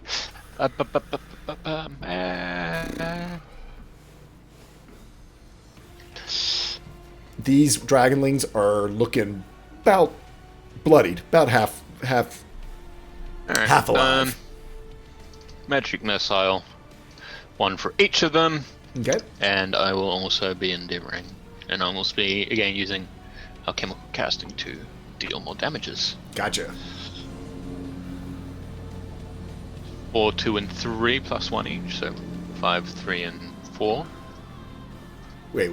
So 5, 3, and 4, and it's cold. No, it's 4. It's 4. So I'll leave it as 4 for the moment. Okay.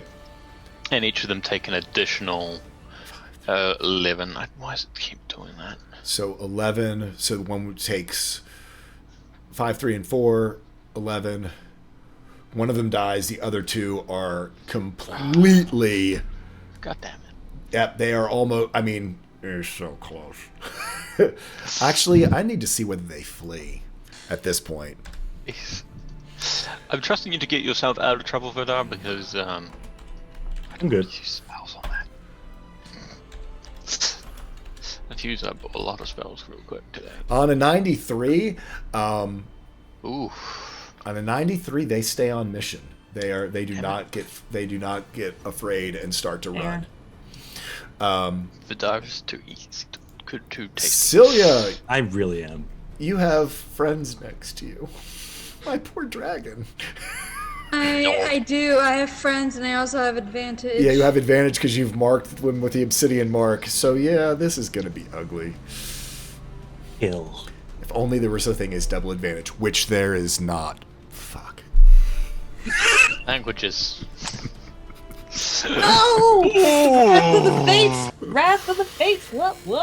I've got to put. Yeah, I dropped an F-bomb. I've got to put money in the butt because. Why do I even say these things? There's no such thing as double advantage. There's just, natural 20s. You about to lose your hell. You about to lose your hell. You about to lose your hell. You about to die. So yeah, roll up. And then, so that's. Oh gosh, so that's 14d6. Yeah, 28 plus 14d6. You about to lose your life. Get this damage. About to lose your life. I was gonna say, yeah. Oh, and the 4 exhaustion. So, I'll let it. Let's just roll the con just to see. It dies in every possible conceivable way.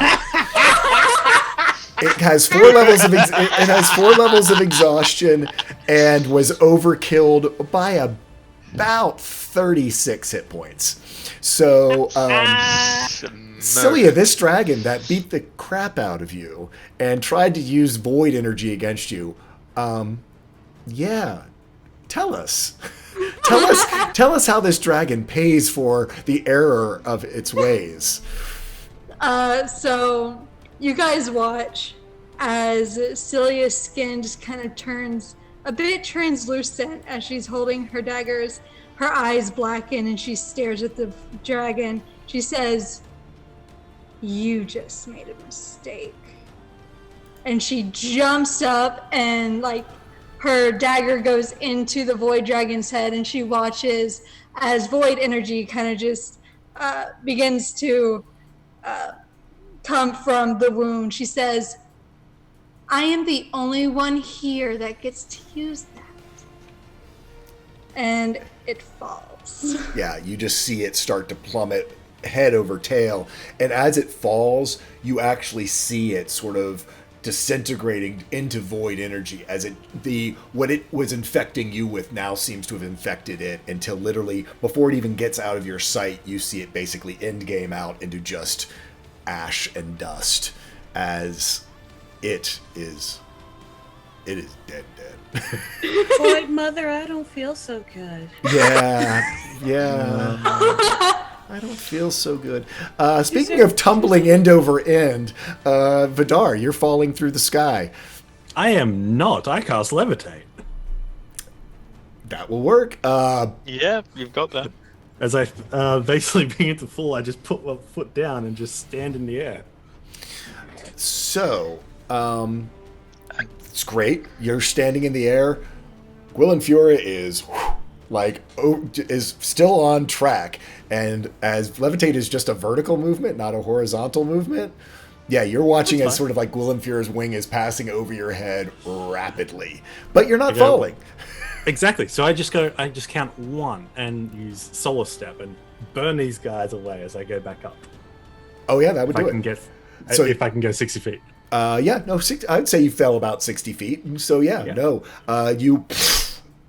this explosion, you all see this explosion of light as Ryan Talia flares and just, again, cinders. For those of you who visited, Ryan Talia's special place, it's very reminiscent of that sort of hellscape as this just wrath and energy of Ryan Talia burns away.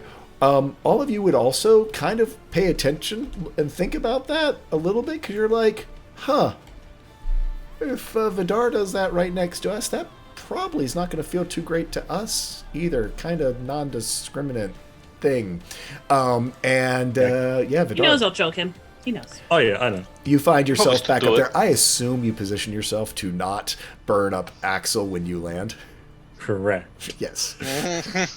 Because Axel, you will see that same sort of wave of energy, and you will feel the heat. It does not damage you, but you're like, Ryan Talia doesn't seem to be real choosy about who she hurts when she gets to hurt people. Luck, you are up. You guys, you still have 4 of these little netherwing dragonlings over there. 60 feet? Oh, yeah, because I can't do much else. I need to do a thing. So back to there. And, that's as far as I can go. Yeah. Boy, did I ever make a mistake. Do not use the up arrow when the last thing you rolled was something off of a sheet. Oh, no, never do that. Yeah.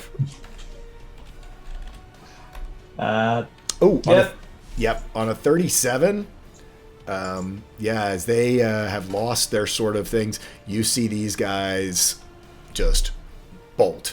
They have no interest any longer in these little tiny baby dragons. They have lost most of their swarm and all of their big hitters. You see them just racing off at full speed. They do move at about 60. This is a double dash. They move 120. Y'all can try to chase if y'all would like, or more pressing matters lie ahead, which is actually the perfect time for us to take our break as combat comes to an end. And we're going to take a quick break. I'm going to turn the microphone over to Alicia as you guys find yourself quickly making quick time over. Wow, boy. When you have a big map on Roll20, it is so darn twitchy, it's not even funny on trying to get it captured for... Because you're on Twitch. Yeah, see how that works? I actually tried to be really smart about this and make it so that I could all but line up the background of the background of OBS with the dragon and the map. It didn't work as well as I thought. Anyway, I'm going to turn my microphone over to Luna as we take a quick break, and we're going to hear more about the Audre Lorde project. Absolutely. Hello, everybody. Once again, if you've been here before, welcome back. If this is your first time, welcome. Don't mind that I did that in the wrong order. This month, we are supporting the Audre Lorde Project, an organization based in New York that does a lot of programs for gender nonconforming, trans, Black, other communities of color, a lot of good information. There's multiple ways to get involved. There's multiple different programs. There's the Safe Outside, a program designed to be able to be like, hey, as a community, we're going to be safe without the police, because oftentimes when police get involved, things do not go as they should. So there's the Safe Outside program and a lot of other things. There's lots of good information on the website.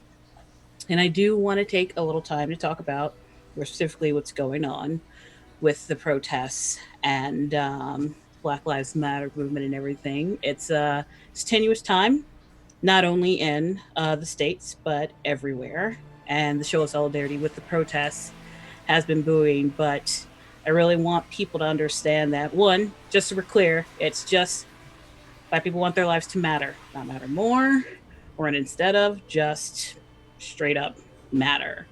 And I can personally say, even when I started streaming with this game, I was terrified of the fact that I would be on camera and people could tell I was Black and female.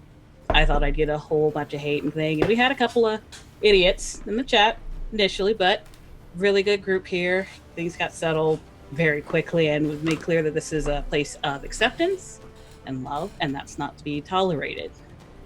So the stuff going on, it's just, we just want to be able to live our lives. I've done very well, but that does not mean I have not faced discrimination or racism. I've succeeded despite those things being a thing. It's not that they're not present. Whether you see it or not, believe me, it is there. But that's why we band together, we fight the good fight, and we peacefully say we've had enough. That's simple. So yeah. And the Audrey Lore Project does a lot of good work regarding that, especially since it's Pride Month in addition, because intersectionality is the thing that matters, very importantly. It's just like, it's not just about me. Again, I'm Black and female. I don't just care about Black things. I don't just care about female things. I care about everybody. But yeah. So just to give you a little background with me personally, don't worry, I'm still your awesome and entertaining Huntress. And you know what time it is. I might give a recommendation just so we can wait for. Kyle's not back yet. Yeah, Kyle's not back. That's true. Kyle's not back. You know, yes. we could. Go ahead. You can do your recommendation. I'll put the mug back for now. If anyone must suffer, it's gotta be him for jumping off a dragon. Yeah. I recommend a video game today. A video game that has enlightened me. It's called The Walking Fish 2: The Final Frontier. What? It's called The Walking Fish 2: The Final Frontier. I played it for about an hour, and now I understand. The world is a walking fish. Everyone is a walking fish. Fish 2. 2. The Final Frontier. Okay. I mean, is this like Octodad? Is this a Steam game? Yes, it is. It is a Steam game. It's about $5, and it is an experience. Huh. Okay. Yes. I will write it down and give my impressions. It is an experience. It is more than just a game. It is enlightenment. Interesting. All right then. That's certainly a recommendation. I've literally never heard of it, and I'm somewhat afraid to check. It came out this week. I have been waiting for this game to come out. Walking Fish, the Final Front. See, the only thing like I can think of, like, is it like the Ghost Simulator?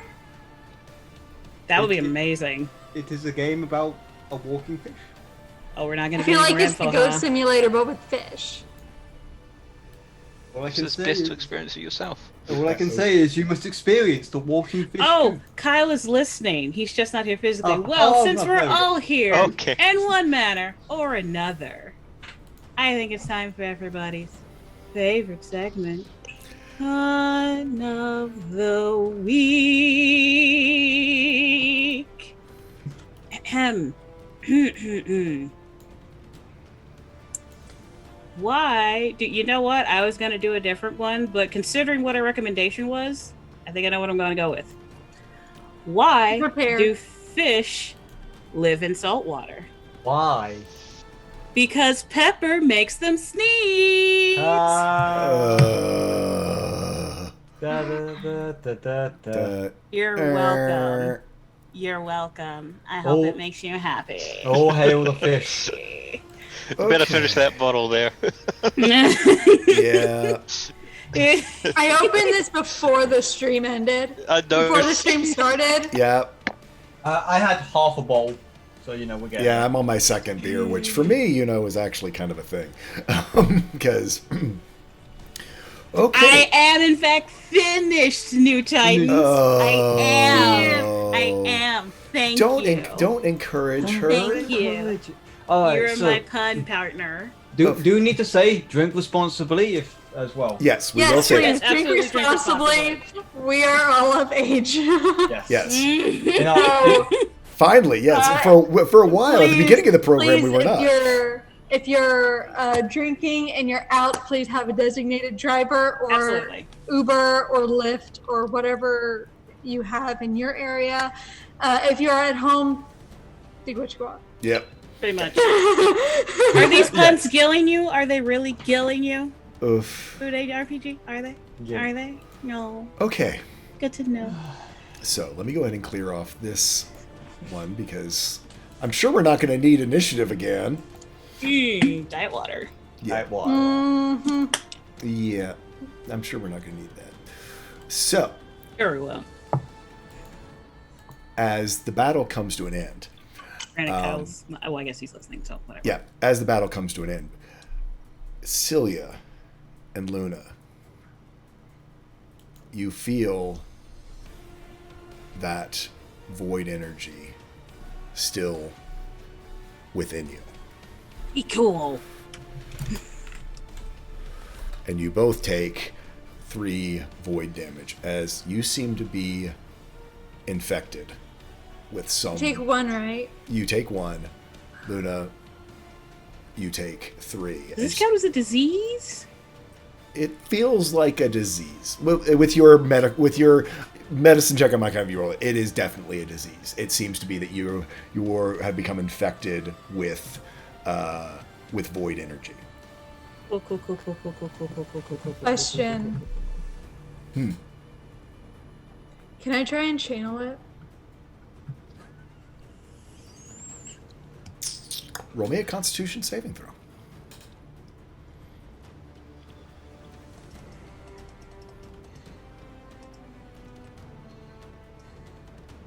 I would like to luck diet. Okay. Dang it. Sorry. Unfortunately, it's while you are one with the void and have traveled much, this energy is been so corrupted by the Netherwings, you can't sort of bend it to your will. Dang it. I would have let you too. I would have let you put a void kicker on your one of your on like your first attack. Yeah, that was my idea. Yeah. Who knows? You might have another chance to catch it again, but you probably want to get rid of this before. You probably don't want to hang on to this for the rest of the flight. Yeah. No, not at all. So, a couple options. We've got Iska. We've got Luck, who with lay on hands has some disease cure stuff, I believe. Luna, I don't. Yeah. Luna can't cure disease. Okay. Anybody else? Coming, I was just checking. This restoration. coming over this party, I do have a potion of an elixir of health I've been carrying around since like first vice. It's good, but I can literally I can just pop 5 layer of hands and bomb. But we'll go with Here's that the one. thing. Yeah. Here's the Right, I thing can though listen that here. I've learned about paladins. You always want to have like the number of lay on hands of your party members. I have 20 lay of hands right now. Yeah. Okay. And if need be, Riley can use less restoration Yep. as well. Heal Yeah, it. Riley has a lesser restoration. Oh, so. wait, no, it's I don't. I thought Lester didn't get rid of disease. It's Oh. one disease or one effect. Oh, never mind. Yeah. Never mind. Yeah, no, it's Oh, petrification is the one that takes greater. I did. Never I mind. did- Then I totally could have done it. Bye-bye. I did it wrong. It's not 5. It's not 5 lay of hands. It's 5 hit points for 1 lay of hands to cure disease. Right. So you can- Yeah, you use Yeah. 5 of the hit points that you can either use. Yeah. Cure. You can heal someone for 5 or cure a disease. Yes, that's Yes. what. Yeah. There we go. So are you going to use 10 Yeah. to cure both of their diseases? Or are we going to have someone do a 5 and cast a spell? So according to this, I spend 10 hit points and I spend 2 points of lay on hands to cure disease. What? That's how it works. Hold on, let me put That's it on. That is what it says here, I believe. Alternatively, you can expend 5 points. Oh, 5 points from your pool of healing. Yeah. Sorry, Yes. that's me. That's dyslexia and alcohol mixing together there. Yeah. So you can use 10 of your whatever. That still, as Celia was saying, leaves you with an extra. That leaves me. Still leaves me with an extra. If you want to save some resources, though, I'd have had this potion forever. Which is a lesser restoration. Potion of health is like a lesser restoration. Is it just straight lesser restoration? Yeah, so basically removes any diseases, just the same as lesser restoration. Alright, Yeah, then yeah, I'll just spend 5 hit. Yeah. Okay, so we'll get rid of that one potion and 5 will collect, and me and Celia. I see Celia, and I'm just like, oh, darling, you're suffering from never blight. Oh, drink this. Luck fix me. Oh, here you go. Potion. Just Also like, but you're great clear. Texas Shut up and accent. fix me. So, you guys are flying over the countryside, and Celia, up ahead, you all can see that you haven't been able. This fight did slow you down enough that you were not able to actually catch up with the Netherwings, unfortunately. Celia, you specifically are seeing familiar landmarks. You lived much of your life in Bal'Ethera, and the city of fountains lies there in front of you. All of the landmarks that you know of the city of Bal'Ethera are starting to come into view. You are seeing this long sort of rise that you are familiar with.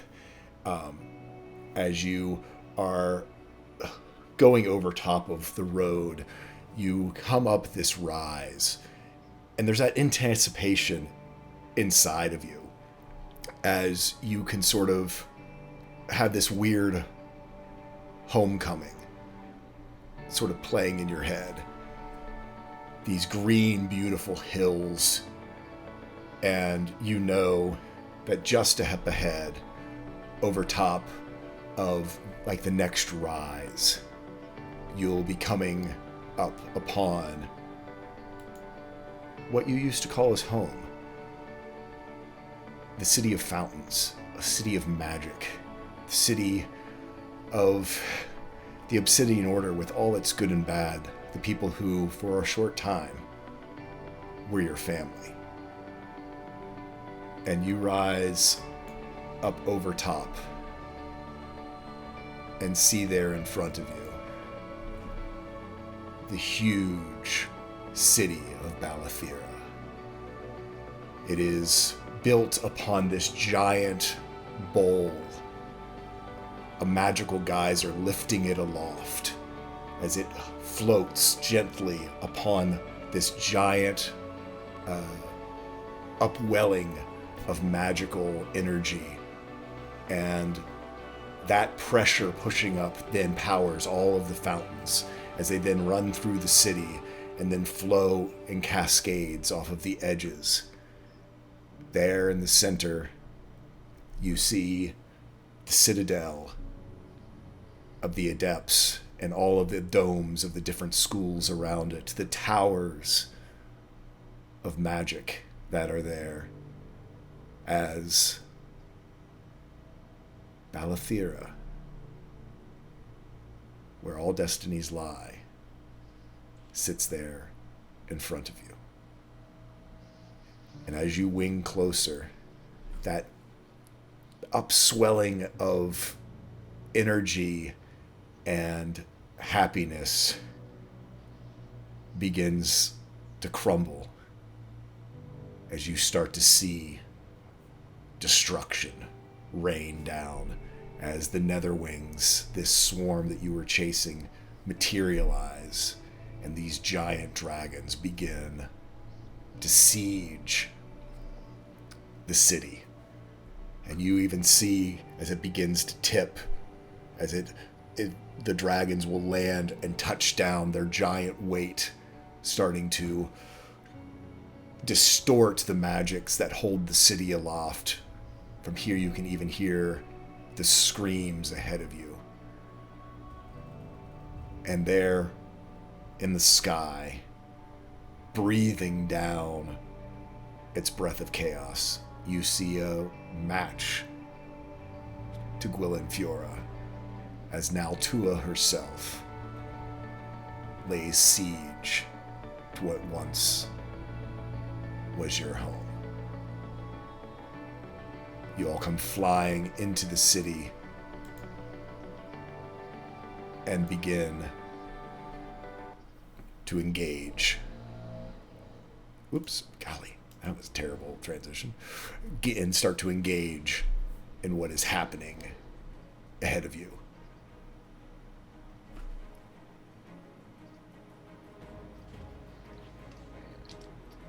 Bal'Ethera sort of looks over their shoulder. Where to? You see the Citadel of Adepts is under siege. You know that that is where the Archmistress probably is doing her ritual to try to capture the spirit of the void aspect of Tiamat.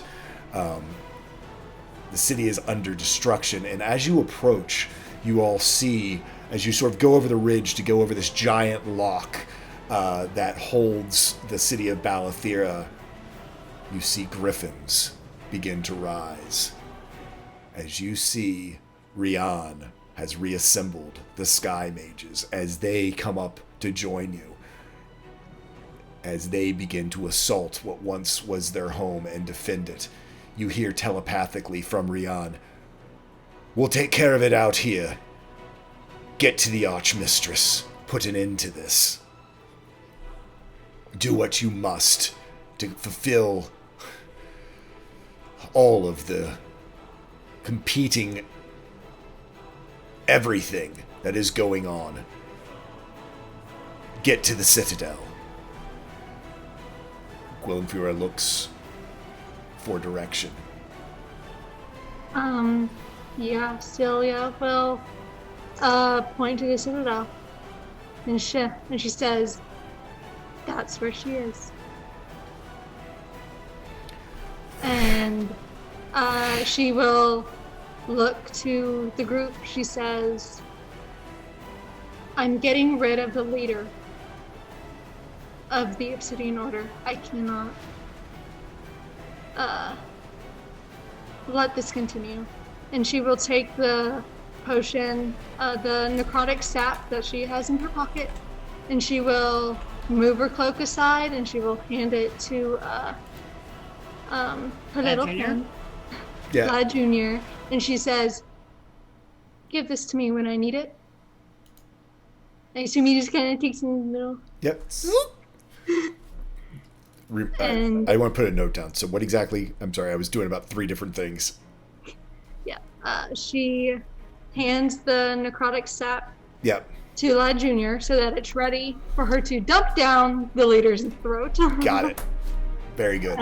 He opens up a little thing, and it, like, you can see him in his little sort of ladybug form.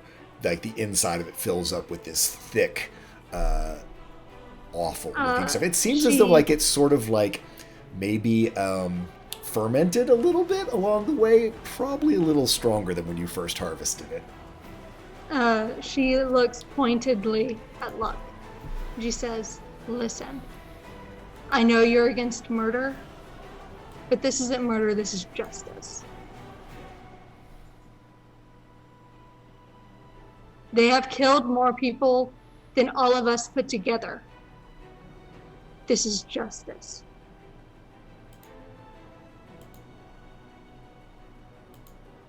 We'll leave them in your hands. This is your call. These are your people.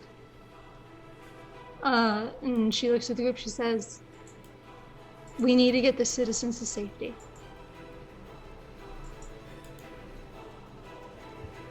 What do you No matter. propose? As you see that, you see many of the sky mages taking to their old role as protectors of the citizenry and placing themselves in between. It seems as though they are clearing a path for you. And Gwilynfiora, as you go forward, goes, I'll keep Naltua busy. But her consort is somewhere. Scartius. As you approach, you can see there's a giant hole in the top of the citadel.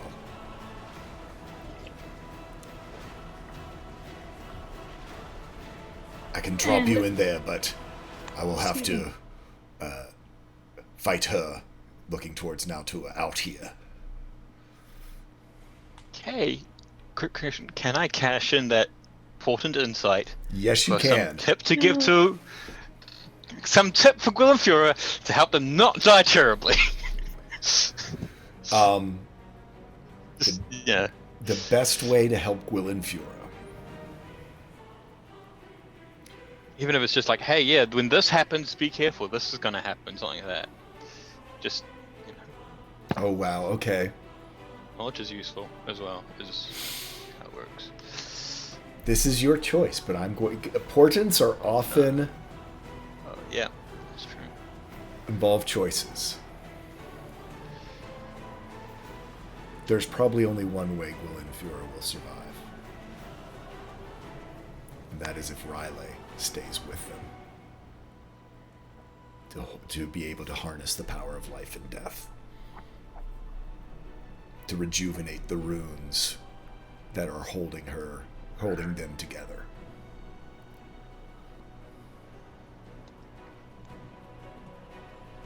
Riley's come of age. Yep, no, that's exactly what I was thinking. So, as they're approaching, Axel sort of puts a hand on Riley's shoulder. It's like, well, you remember, you're a hero now. You and Gwilynfiora have this. I'm not sure I'm ready, but I'll try. And he lays his hand down on the Renew rune, and Luna, for a split second, you see Riley as you saw him in your vision. You see him almost as a deity himself, bonded with the runes of the ancients. I think... Oh, no, go ahead. No, that was it. Okay, I was gonna... she kind of like put a hand on Axel's shoulder. He'll be fine. Trust me. Of course. Axel, trust me. I'm not one to do niceties to spare your feelings. Of course he will. You know, he's like, he did stop for a moment because he realized, like, okay, you yep. Yeah, like, this is me. Of course you will. Yeah. Yeah, this is you. But it's like, yeah, no doubt whatsoever. You've got me. You see Riley for a moment about to question you, and then kind of looks at you and has that same thing, and sort of gives you a nod. I'll do my best. You've got this. I'm going to kneel down in front of him, and I'm going to pat Gwynethfior's back. Riley, you, Lysithia, Gwynethfiora. This is where destinies come of age. And I'm going to cast Tether Essence for Riley and Gwynethfiora. Nice. Okay, I got chills. As their essences get tethered together, it's not just a vision anymore, Luna. Not with the age, but you watch as the runes that literally encrust Gwynethfiora basically start to flow up over top of Riley and begin to glow on his skin as all... Axel, you would recognize, basically, even the runes you don't know start to infuse themselves with the armor that was created, that bonded Riley to Sithrax. And you see from sort of the back of Riley sort of explode out very familiar wings of Sithrax, and sort of up over his head that maw that you're used to, usually with these black, inky blackness and long fangs of shadow, except they're white and glow a pure crystalline white. Pretty much. Sithrax! Hey, Noodles! yes, Noodle. Noodles. You and Gwyn are now one. Lyle's here to protect you and keep you safe. Also is a weapon to be used against darkness, as he is the Eclipse himself. This is the plan, and this is what it's always meant to be. Okay. Well, we got this. You guys, it's time for you all to go do your part. And yep, exactly. You all basically can just dive off down through the hole, and you feel Gwynfjord's magic lowering you down into the citadel of the Adepts. Oh, go ahead, Celia. So as we are falling, Celia is going to look to her ring, and she says, I'll probably need you to get to where I need to be. You feel almost this sort of affirmative reinforcement that whatever needs to be done, if your bond with that ring and everything you sacrificed and went through to get to it, that it will get you, or attempt, it will certainly try to get you to where you need to be. One question. Yeah. On the flight over here, were we able to get a short rest in? You were not. I was actually going to ask on the flight over, could we have... Between that battle and this... I have 34 health. Oh, God. I want to try something. I will say different. yes. I will say yes, because you were with that looking up over the thing, and if I got to have my big long description, y'all can have a short rest. All right, cool. I think. Go ahead.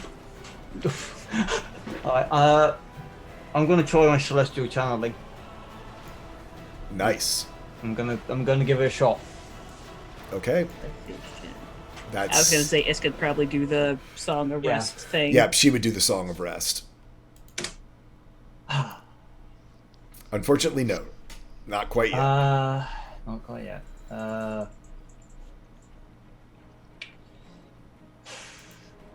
Is it worth it? If you start to pull out, I'll say this: if with the double 20s on the divination, if you start to pull out Asmodeus Gem, Axis stops you. Okay. There's just almost an instinct to stop you. All right.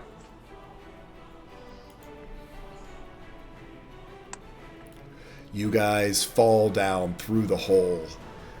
Celia, you actually have not been in this space. It is enormous. This giant, almost cavernous citadel of the Adepts. It is built off of this dome, but it is segregated into different places. This sort of central hallway, almost 400 or 500 feet in length, 90 feet or so wide, ornate, filled with magic. The roof above, of course, cracked. There's a giant sort of beam of sunlight that comes down and fills, with a hard outline, the space here. And let's show you what it looks like as you enter into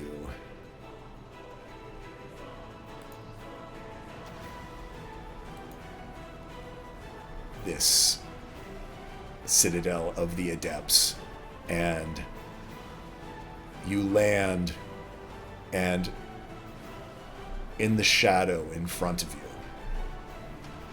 you, you see a form moving around, gargantuan in size.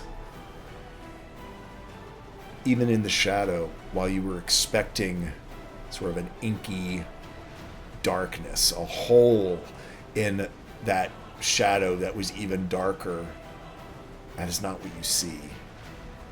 You see a pale form. It is etched with runes upon it, this draconic form there at the other end of the chamber. But there is certainly something recognizable as you see these two deep violet eyes running down from either side of its face. These two scars placed there by Iskrin on your first traverse through the Vice. As you see scar tears there in front of you. Yay. Wait, this is the one that's just a little bit angry at Celia. Angry at Celia, angry at Vidar, pretty much This is gonna angry be fine. at all I'm pretty of you. sure he's very angry at us for, I don't know, taking away the vice. Taking away the Vice, contacting him, just randomly to come, try to be allies, scar tears. Not super, super pleased.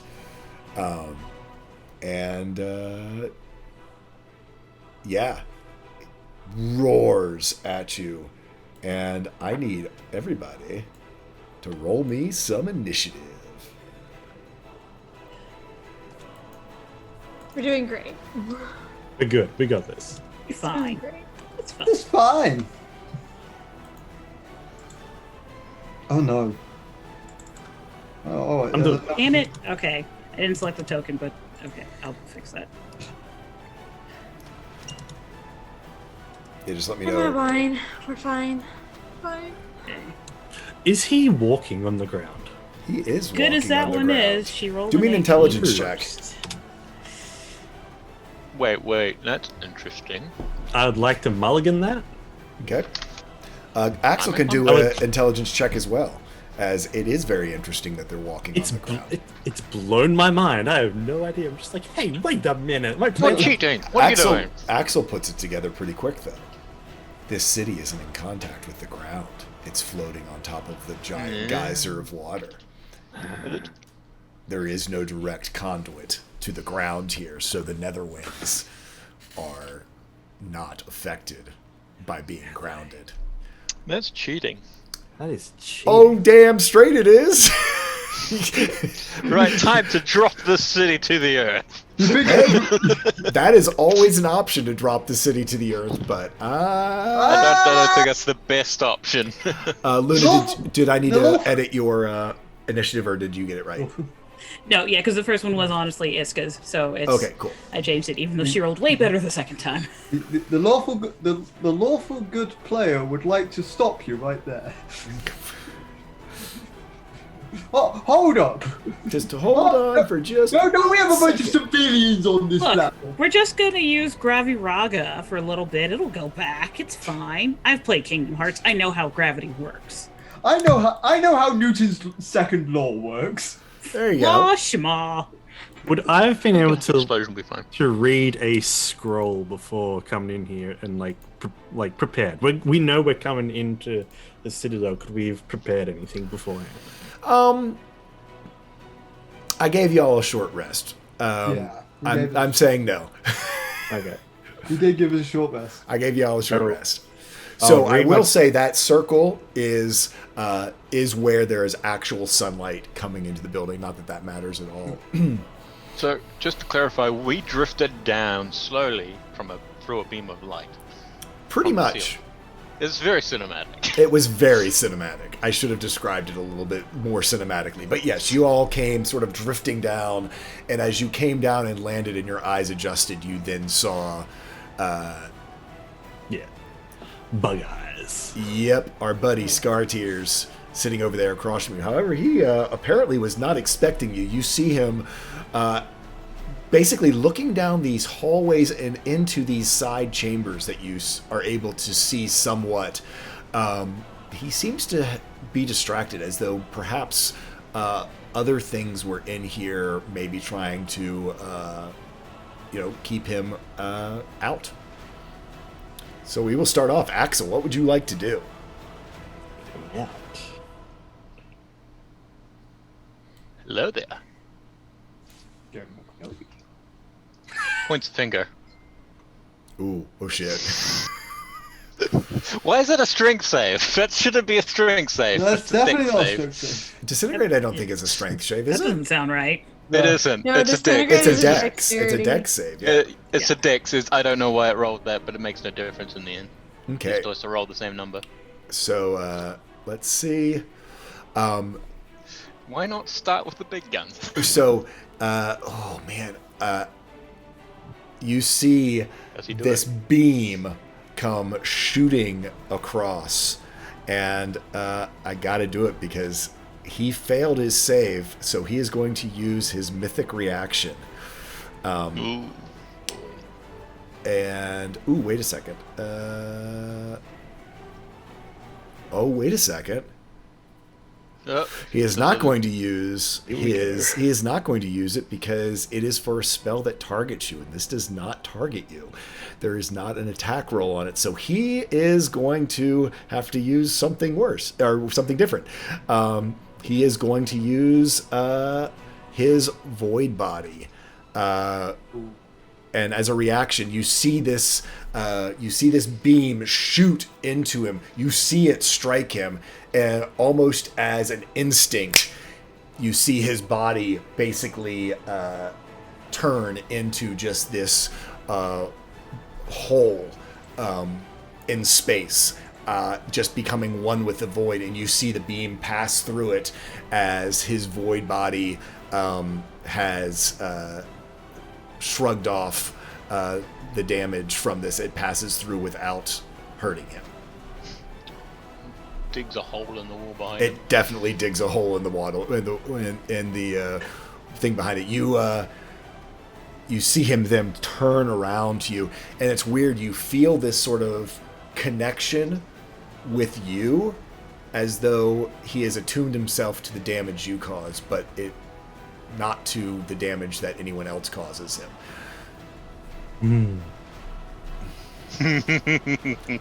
As he has used his reaction to basically neuter Axel, but it seems very attuned. Rest you are free to go. Rest of you. Next up You got is this. Iska. All right. I think Iska's probably gonna activate, because everybody's pretty much topped out right now. Probably activate I'm gonna her step back a little bit. will again, because I think she's got the shot on. I think she's close enough to give him a shot. Yeah, not? she's got that range on that thing is insane. Okay. Yeah, so she's now. The only thing is, I'm trying to figure out which thing to hit for her to take the damage, so she can do the shot. No, well, it goes from long rest to long rest, I believe. Oh, never mind. Then she's just going to take her shot then. Yep, she can take her shot. That was her sheet. I just forgot to change it over. So 25? 25 will hit. Well then. I know lightning won't do as much, but that's a good roll. It is a good roll. So it.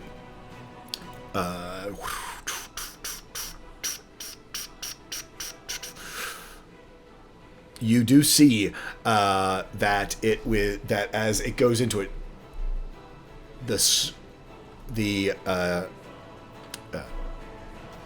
it does the damage that you expect it to do. It seems as though somehow its resistance that it put in place to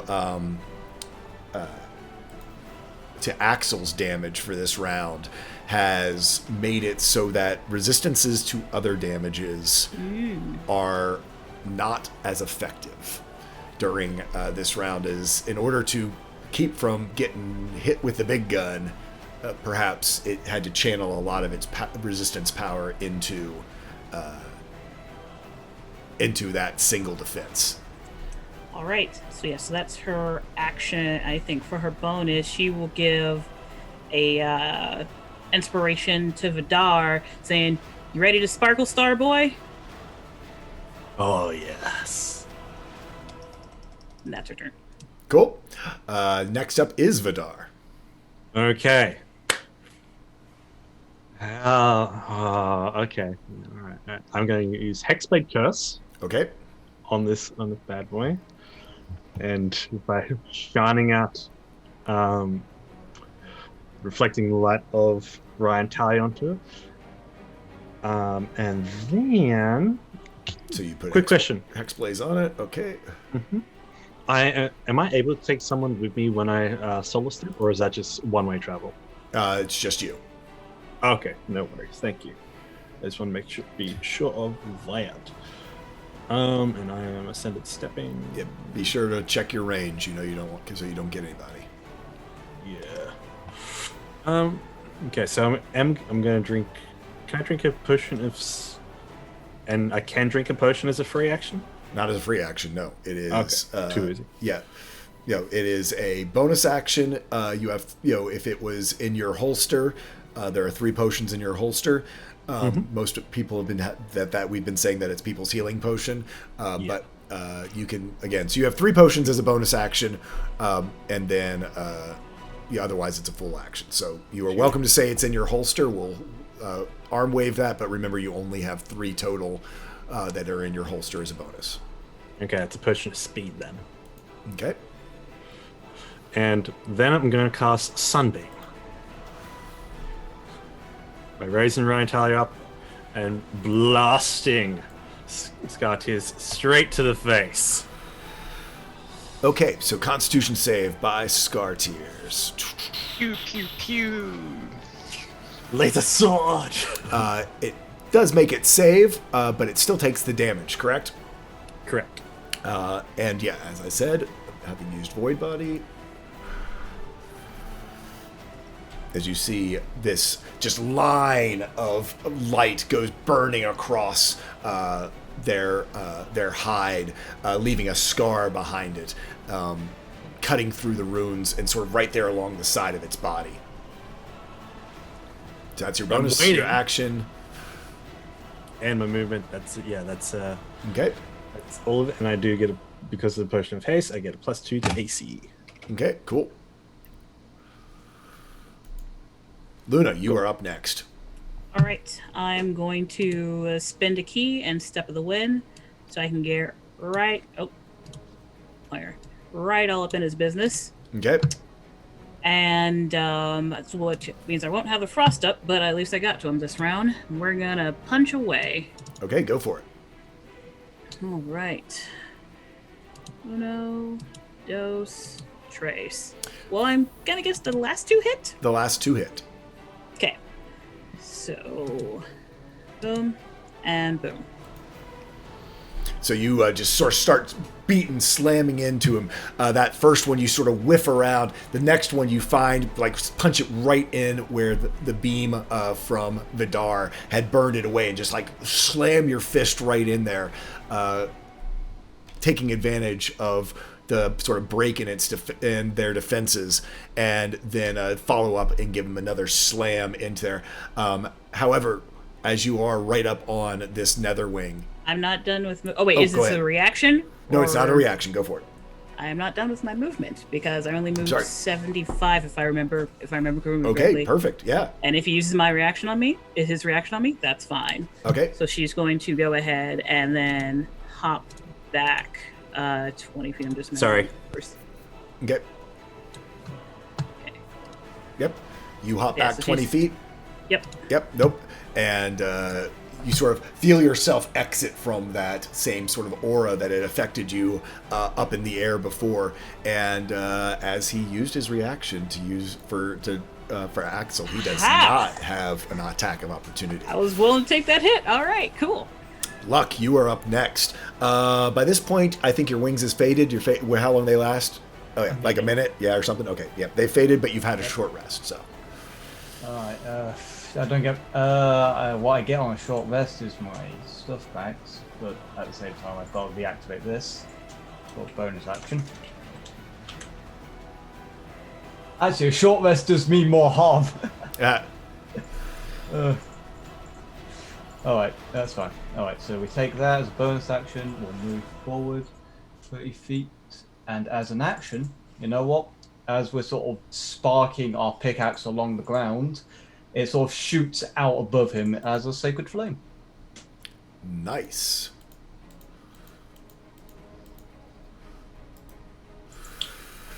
So dexterity save on a 16.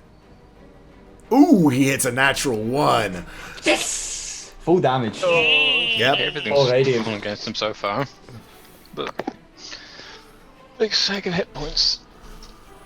Yeah, he's probably a big. Yeah, it's funny. At this point, he should have taken your disintegrate. That's exactly kind of what I was planning. Yep. Nope. He should have taken. This is my first time using that mechanic, and it's kind of like, okay, yeah. In hindsight, yeah, having the reaction to hit Luna and having taken the disintegrate in the teeth, that would have been the smarter DM thing to do. You don't have foresight. Yeah, you don't know what's gonna happen. Yep. Axel does. Axel does. We're trying new things. Look, just sort of unleashes this this sort of ball of white fire and descends upon his head. Yep. And it does. It comes down, and there, even in the shadows, it sort of lights up. Luna's able to sort of see further into these sort of alcoves to either side, as she is right up there on it. Celia, you are up next. Ooh. All right. Amber alert. No, actually, tornado alert. Oh. Stand by. Make sure you're all safe. Yeah, let I me see wonder if it's why I didn't get that. let me see if it's a watch or a warning. Regional one, maybe. Did I get that? No, I didn't get that. Uh-oh.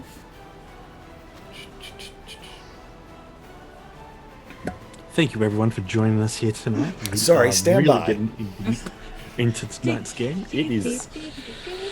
Mother Nature says no. Mother Nature says. I say good day, sir. Oldie but a goodie.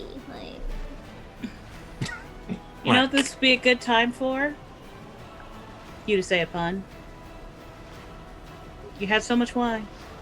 You know it's the time. I still have. That even rhymed, some left. and so did that. Here's the thing, though. I've had a lot of wine, but I'm not even buzzed yet, so. Yeah, You you're know what two help bottle. you get buzzed? A pun. Pun. Here's the thing. I don't think that's going to do anything for my buzz. Will you really know until you try? Really? Hearing puns helps you want to drink. Therefore, I have no pun will help your buzz. I have no puns. You're Okay. the queen of puns. I will feed you one. It's way down to the north of me, but if for some reason I hop up and run, you know why. If he sees a giant Safety tornado first. out of his window, you know where he's going. Yeah, Safety first. yeah. So, All right. Exactly. So, Celia, going to.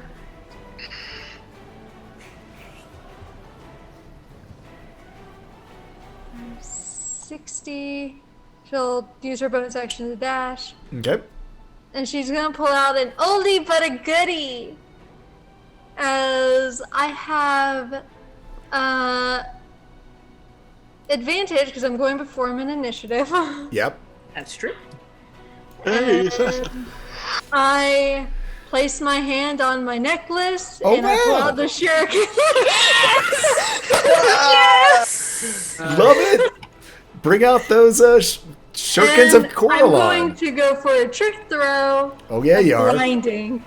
Blinding trick throw. I'll allow it. With assassinate. Yeah. He's not Sure surprised, can, but you sure do she have can. advantage, so go for it. I believe, With I advantage. was going to say, trick shot gives you disadvantage, so it's a flat roll, correct? I forget yes. trick shot. Yeah, trick shot, I Yep, believe. it's just a flat roll. So it's a flat roll to see whether you get this. Come on. Unfortunately, I'm gonna like diet. huh? Okay. No! Oh! So upset. That would have been awesome. It would have been so awesome. And you It comes back in 4 rounds. in 4 rounds. You give it a throw, and you think it is right on target. You're like, yeah, I've got this, I've got this, I've got this, I've got this.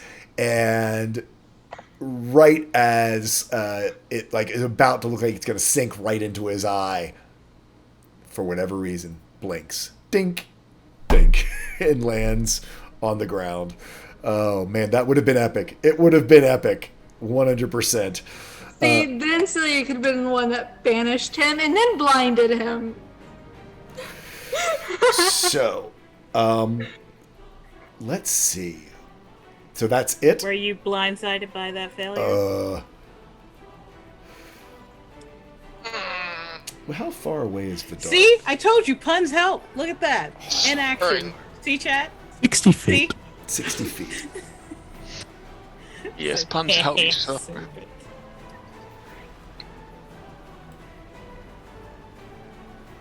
Vidar's 60 feet, exactly 60 feet away.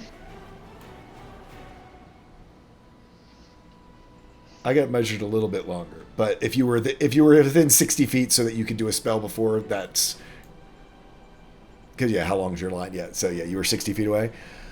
Yeah, you see Scar Tears swing around, looking at you. The person who gave his scars, and roars and goes, "This is because of you. And I need you to make me a charisma willpower saving throw."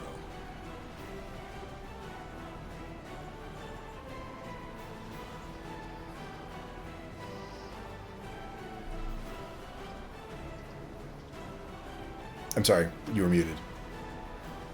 I said I was going to use a luck die on that. I didn't realize I was muted. Yeah. On the double Hell no. nat 20s.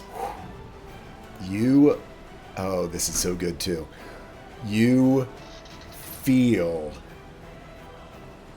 Scar Tears' will starting to dig into your mind and begin to whisper to Ryan Talia, "Leave him. Join us," as you start to feel your attunement to Ryan Talia break.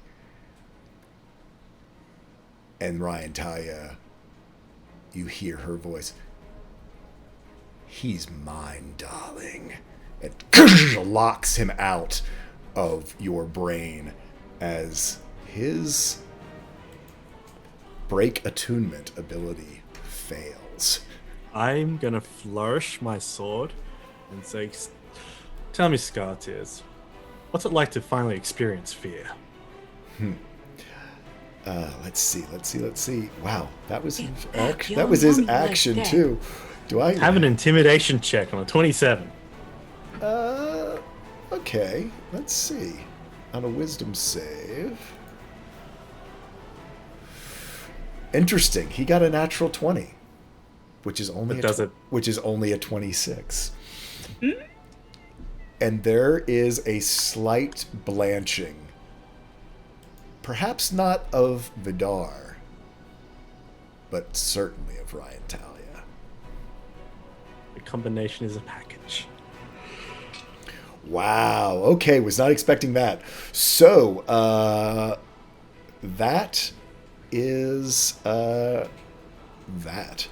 And that's the end of. Let's see. Does Scar Tears want to move? Boy, he's got a lot of movement. No, he wants to stay right there. He's going to stay right there. Okay. Axel, you are up. Alrighty then.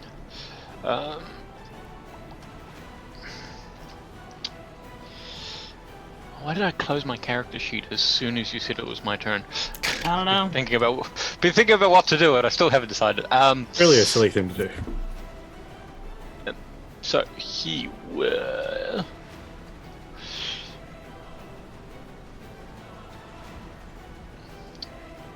You know what? How long range is that? Not long enough. Right. He will again move forward, although breath weapon, he's moving to the side. Okay. Can I even get in range? He'll dash because he can do that because he's a tabaxi. Yep, he is a tabaxi. Over to there. And then he will reach out black necrotic power coiling around his claw as he casts Blight. Nice. What's my save on that, Con? DC 20, Con. That's not a bad roll. Ooh, on a 26, he does make the save. And as your turn has come back around, you do see that that attunement to you has failed. And as this necrotic energy comes out and hits him, it basically just seems to slide right off. Yep. Right. That's cool. I mean... Yep, that's him done. Okay. You see... I'm going to use a legendary action.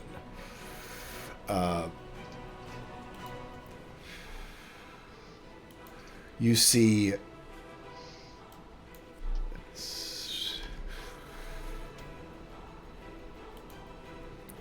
You see suddenly, basically, it's different than you saw before. You see Scar Tier's body all but looks like it collapses in upon itself.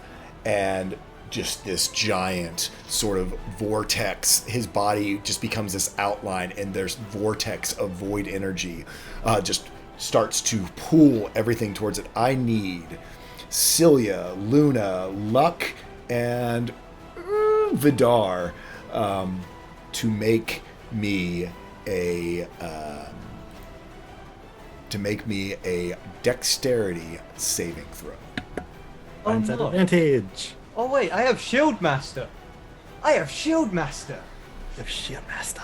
All right, so that is I have double Yes, nat you do 20s. have double nat 20s. Celia on an 18. Vidar on a 10.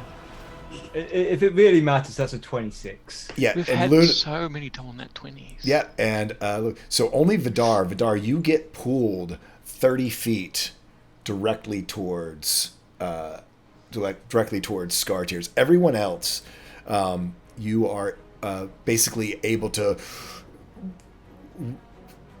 grab onto these big tiles on the floor, onto the walls, whatever is close by, you're able to grab on and not get sucked into this just void space that is within Scar Tears thing. And you see him then reappear back where he was at the end of that action. Start laughing and say, "Are you getting desperate?" You hear him roar out. And from... Of course, I'm making him one. Within the alcove, Luna specifically, you see emerge from the shadows. Uh-oh. It looks like members of the Arcana Mystica, perhaps mages, defenders of this citadel, who were not as lucky as y'all. Vidar, from where you're standing now, where you were pulled forward, there is a chill that goes down your spine as the old enemy of the sweepers. You see void wraiths. Basically what Cilia was becoming emerge. These casters who were defending the Citadel come forward, and it is their turn, and you see them begin to swoop in on the party.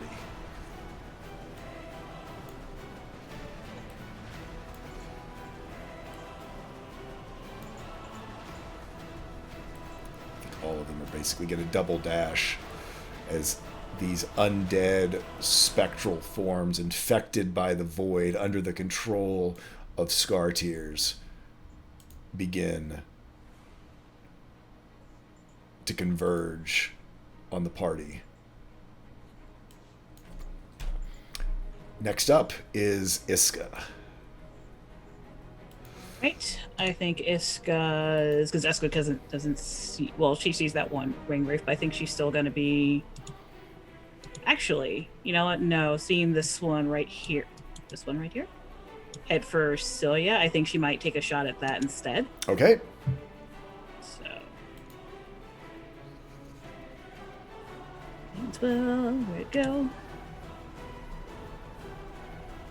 Only a 15? A 15 actually does hit these. The ears are just sort of sliding. There is this weird sense of deja vu, and it's what almost makes Iska miss. From all the way back of the vault, these are very similar to those life-draining shadows. However, they seem to be far more evolved than those shadows were all the way back from the first adventure the party had together. Gotcha. So we'll go ahead and roll the damage. So 12 piercing, 11 lightning. Yep. The piercing does rip through it, and it does not seem to reform around it. The lightning, however, as these are sort of somewhat incorporeal, does not seem to do the amount of damage as you were hoping. It definitely does damage, but again, Sure. There seems to be some kind of incorporealness to it that so it does not take its full effect. All right. And I think as her bonus, she'll toss Cilia an inspiration and basically just be like, basically take her shot, heads up. And that's her inspiration. Okay. This is why I wasn't a bard. Cool. Next up, Vidar.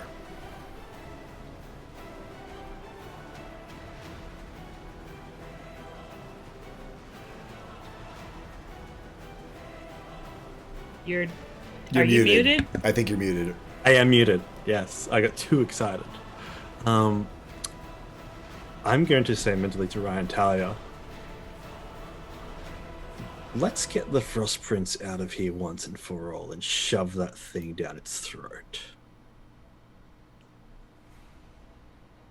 And I'm going to bamf on top of Scartier's head. Okay. So he's going to get a solar step in. So he's going to take 5 points of radiant damage and then has to make a the Constitution saving throw. Con save. Yes.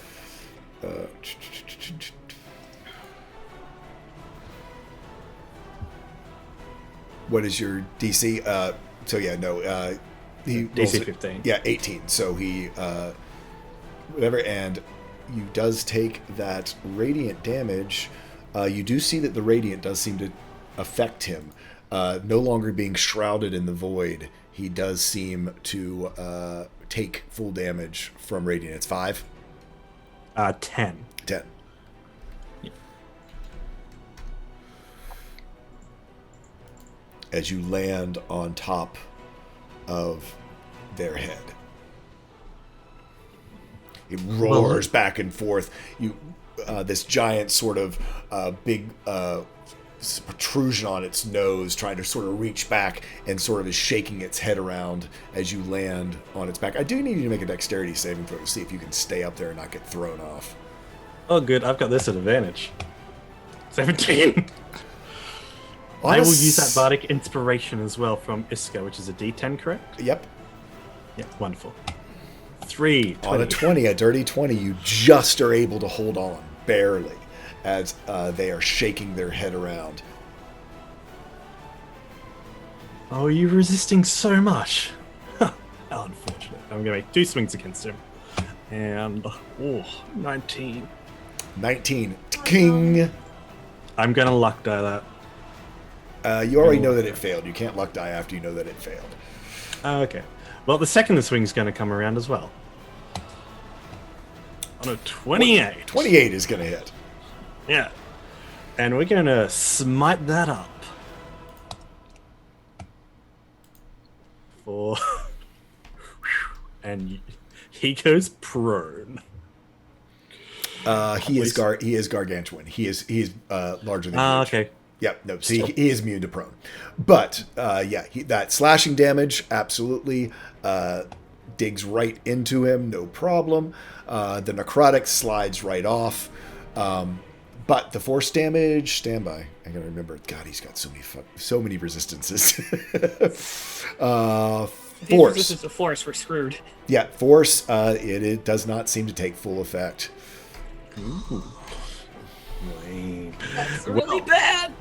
I'm going to use an object as part of the haste action, and I'm going to use the Sphere of Winter's Wonders, and I'm going to use a Ray of Frost. So wait, you use your bonus action to Bamf, your action to attack twice. So what's? Yep. So action to it because I drank the potion of haste. Oh, I'm sorry. Yes, go ahead. Yeah. So I'm going to use use an action ability to use the Sphere of Winter Wonders and basically shoots ice straight into that open wound. Okay. And here is your Ray of Frost. 21 just barely hits as you're being swung around. 21, yes. 21 just barely hits, swung around. And again, even as you saw with the larger dragons up ahead, up above, the cold does not take as much, does not do as much damage as Oh yeah, I forgot about that. you thought it would. He's going to use his second legendary action for this round, and I'm going to roll it first to see how I describe it. You, as you're holding the sphere down, you do not see, as I know a 26 is going to hit. His tail swings up and comes slamming down on top of you as you take 44 points of bludgeoning damage from his tail. Oh, can I use my reaction to impose disadvantage on the attack? With gravity well? Yeah, I mean, it's a reaction. Does a 19 still hit you? No. The gravity well pulls it just out of the way as the tail goes by. You're able to just slide to one side as, you use your reaction of gravity well, Ryan Talia, to impose disadvantage upon the attack. Scott, yeah. Next up is Luna. Alright, cool. This is great. Not a problem. Not a problem at all. That's fine. That's fine. At the end of your turn, I need to make a Constitution saving throw as you are within his aura. Big aura. On a 20, you actually succeed. You feel that sort of sluggishness go into you, but it does not take hold. Luna, you are up. Shoot, cold isn't working? Dang it. It seems to be resistant. So far, you've seen Radiant does seem to have full effect. Is the only so far you've seen. Just to remind everyone, you have seen cold seems to be resistant. Necrotic seems to be immune. Whoops. Lightning seems to be resistant. Alright, Radiant, huh? And Shoot. force is resistant? Force is Force resistant. is resistant, which is troubling. I can He's try and also fix that. he's also technically still Scartus is technically still within my beam of sunbeam, and that's a full minute. Because it's a duration thing. It is a Yes. duration thing. So yeah, let me roll a con save. Ooh, on a 13. You were able to up there on top of his head, so that blinds him, right? Yep. So that would be he takes the 13 radiant damage. Oh, that's It does seem to have its full effect. And Scar Tears appears. Standby. Oh, no. Double 13s. It doesn't matter that he has advantage on magical effects. So, yeah. No, he seems to be blinded. Oh, all right. Sorry, I'm just checking all my things that do radiant damage. I didn't know I had to to do cleric. It's hard. Oh. All right, I know what I'll do. So for my bonus action, I'm gonna go ahead and so that's just I'm casting it. That if it hits, though, you get what I'm trying to do. Yeah. So yeah, so that's my bonus. I'm gonna close within 10 feet Okay. of him, and then strike at him using the heavy water instead Okay. of Yep. direct contact. All right, so let's get this party started. Sheet, work with me. Okay.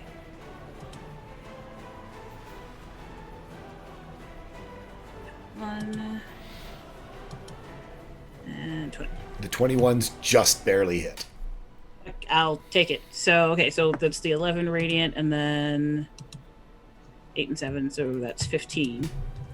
15 bludgeoning, 11 radiant. Yep. Oh, sorry. 8 and 7. Mm-hmm.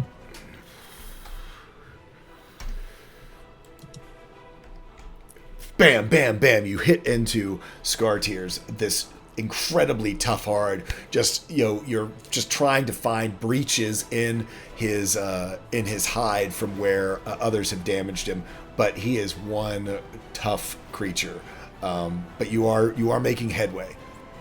Okay, I'm going to attempt to like move again and Okay. provoke an opportunity attack. That's fine. Yep. Let's see, which way do I want to swing? Sorry, measuring distances real quick. Okay. So 35, I think, can get me to right there. Okay.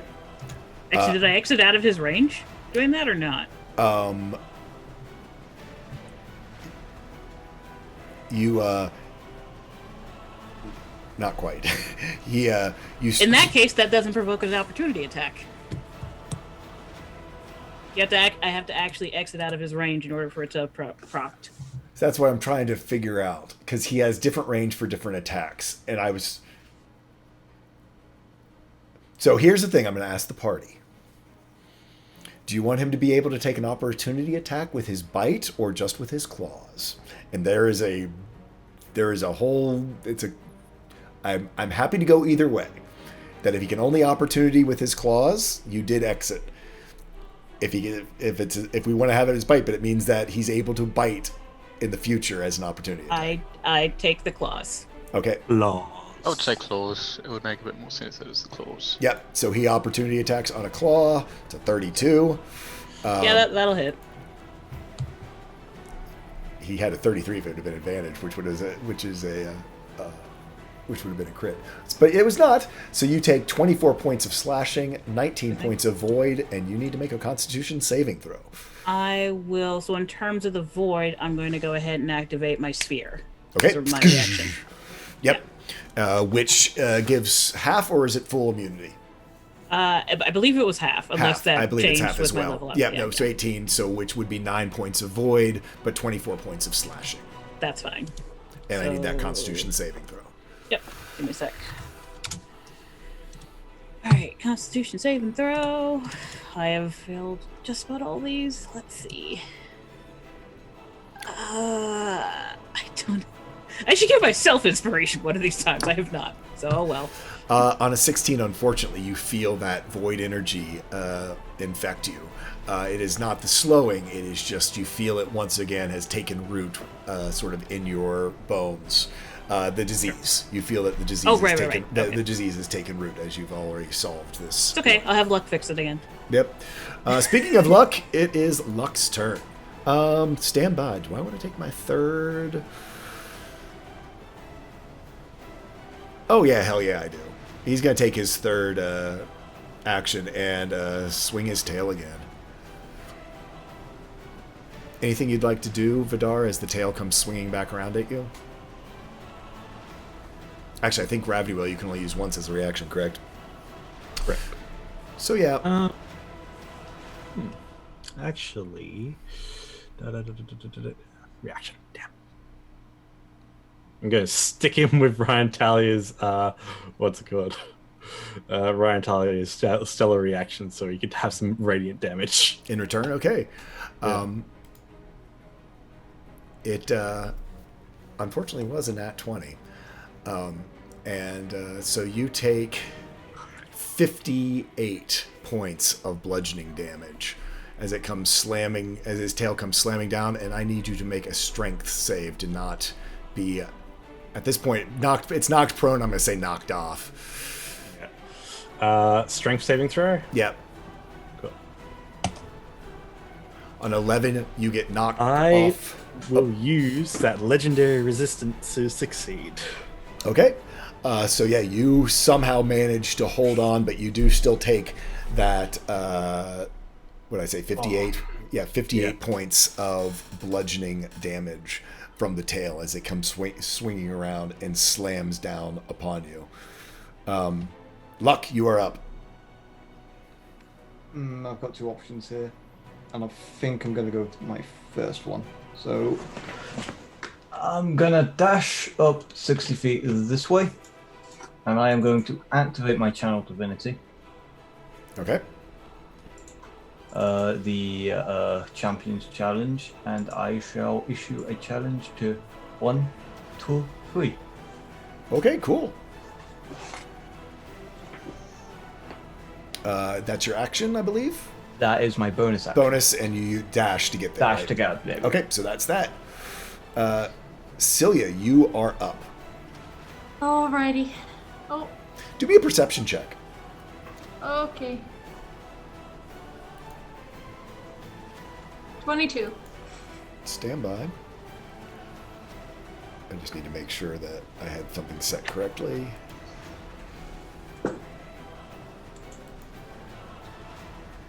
Okay.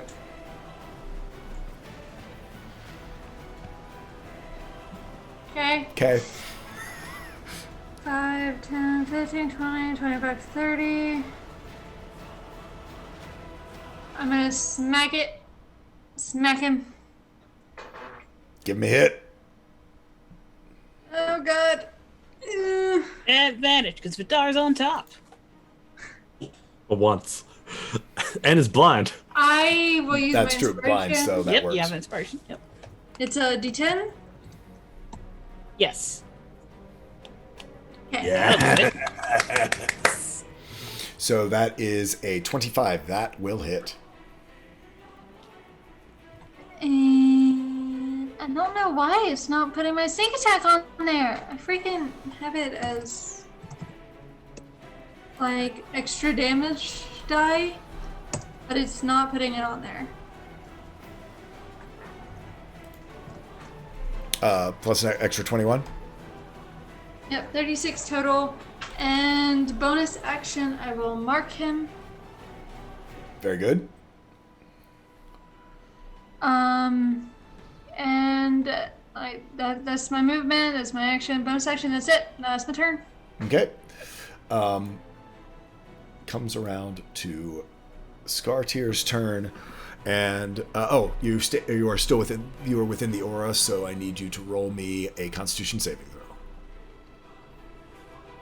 You are slowed as the void sort of seeps into you and makes it harder for you to move.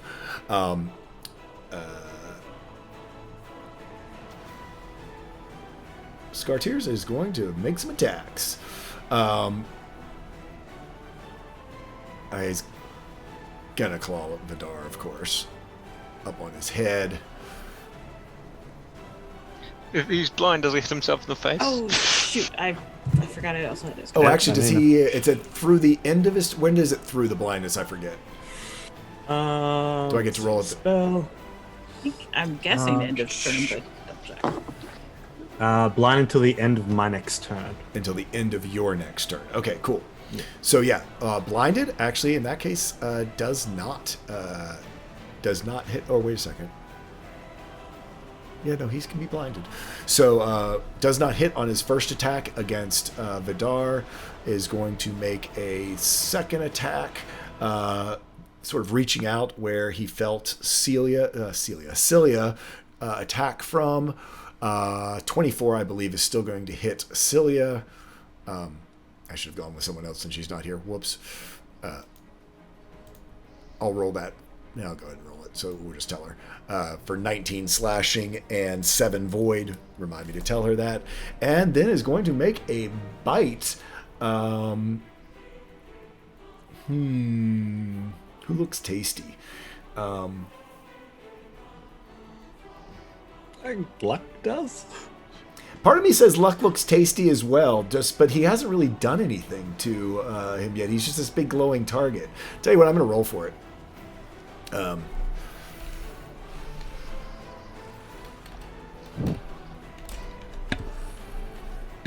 still scared. We haven't seen his breath weapon.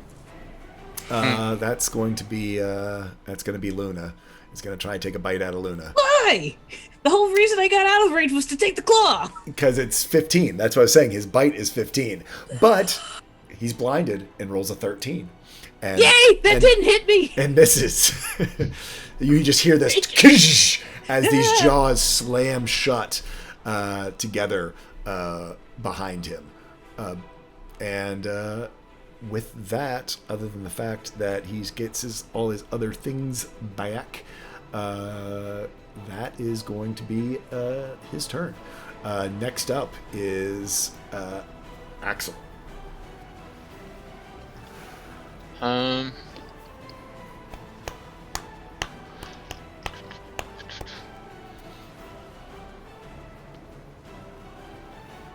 Who's going to move forward?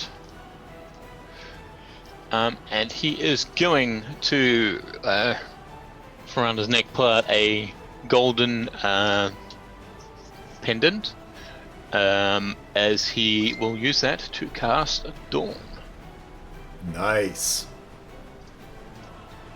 To create a 30-foot radius, 40-foot high cylinder. I'll let you That's draw big. that in. Yeah, 30-foot radius, so it's 60 feet across. Oof, that's really big. Where are you centering it? Tell you what. I'm going to probably try and catch at least some of the race, and since it's so big, probably the back of Scartius. So, like, So 1, 2, 3. there? Um, That radius is probably too big, but let me get the radius right so that we can yeah, actually probably see. side to the side a little bit, so it's not No, hitting. that's a 60-foot radius. So Yeah. that's where it is. So where do you want it? Like forward some, to the right some, to the left some? That direction somewhere. Like there-ish? Tell you what, let's do this easier. Take control of it. Yep, that's exactly what I'm doing. Yeah, since I don't want to catch all our teammates in it. Yep, you should have control of it now. Yeah. So, there, roughly. Cool. Burn alive some random people in the background. So, and there's damage involved with that, correct? Yep. So I don't know why it didn't roll the damage there, but Constitution saving throw 40-10 radiant. On a failed, if they end their turn in the cylinder and when it appears. Okay, so right now, so go ahead and roll me the 4d10. It's con on these guys. It's a lot bigger than I thought. Oof. Good, burn them. I rolled in that one. I'm not going to roll it for all of them. We'll say that that's good enough. So so it's 15 points of damage on the ones inside of it. Is that what I'm seeing? Yes. And let me just make sure. Yeah. So 15. This one here is 15. Scar Tears has to roll it as well, correct? Yes. Yep. So those 2 shadows and then Scar Tears on a con, correct? Constitution, yes. He rolled a 30. So half that. Yeah. I believe so. Yep. So plus 15, so that's plus 7. Okay. Cool. Sorry to interrupt. I have been informed about a claw attack. How much damage did I take? And she would in uncanny dodge. 26 damage. Yep. You took you took 19 slashing and 7 void, and you can half all of that. So Okay. Is the 7 void so after 26. the half? So yeah, that was already halved. It was 15 originally. Okay. So yeah. So 26 half. Okay. So yeah, so it'd be 13. It'd be 13 total. Okay. Cool. Is that the end of your turn, Axel? Yes. Okay. Once again, you see. Stand by. Ooh, I need to roll a thing.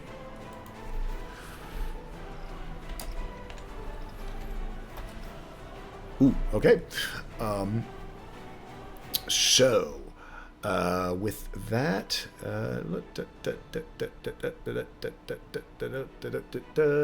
everyone's in there.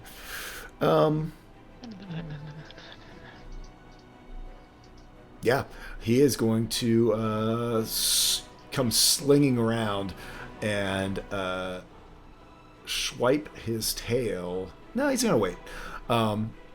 I lied. He's going to wait.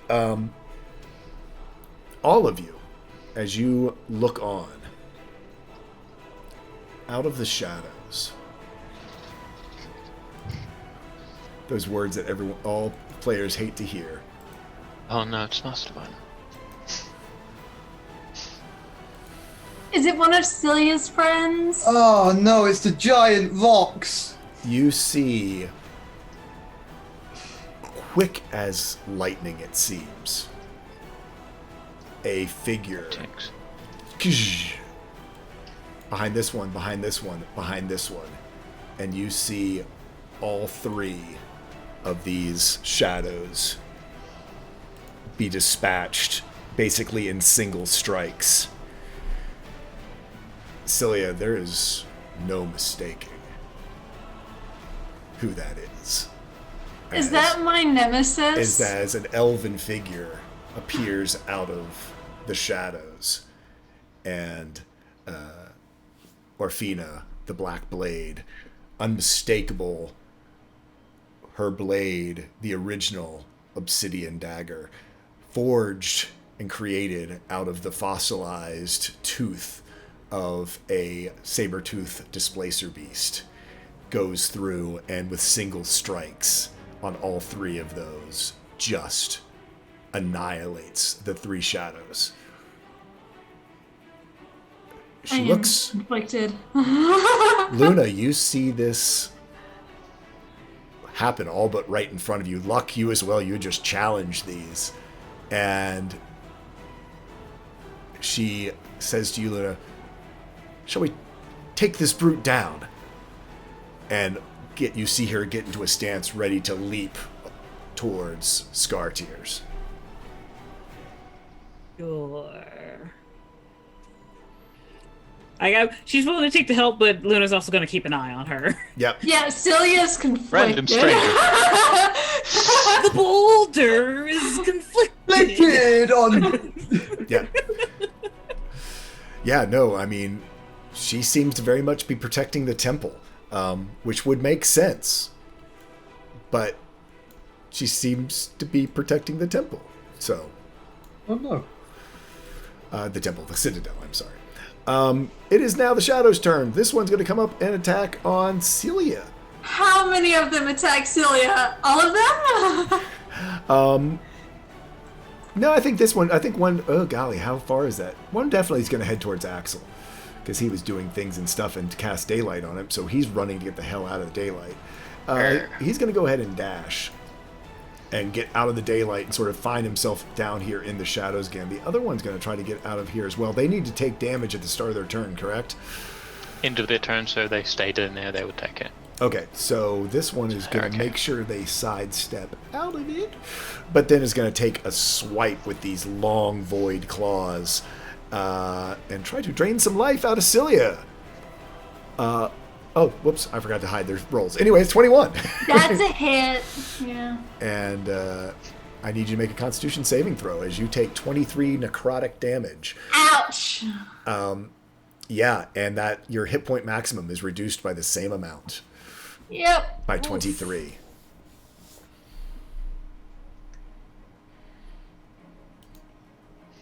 Okay. It does, because it is in the void as well. On a 16, you see its actions begin to slow as well, as it seems to have been affected by the aura of Scar Tears. Because it is not his choice, it is everybody in the aura. Iska, you are up. Right, Iska's up and gonna do a thing. She's going to... Let's see, so the new person has arrived. Vidar's not dead, but looking pretty bad. Cure Wounds is touch, so...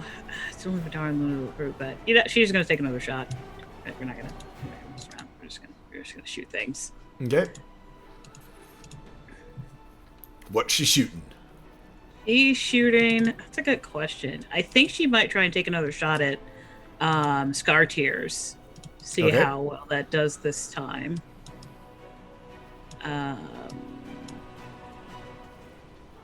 That's where that is. Whatever. We'll learn about it later.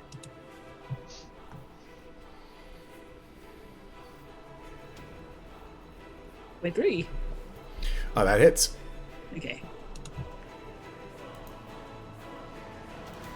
So 9 piercing, 13 lightning. Okay, so yeah, 9 piercing. Or less, whatever. Yeah, and the 13 is plus another 6 lightning damage. As the lightning just seems to be absorbed by the different runes around their body. Gotcha. Anything else? Bardic inspiration towards Vidar would use to. You know what? We're gonna give another one to Vidar because he's riding the dragon, doing his best. Okay.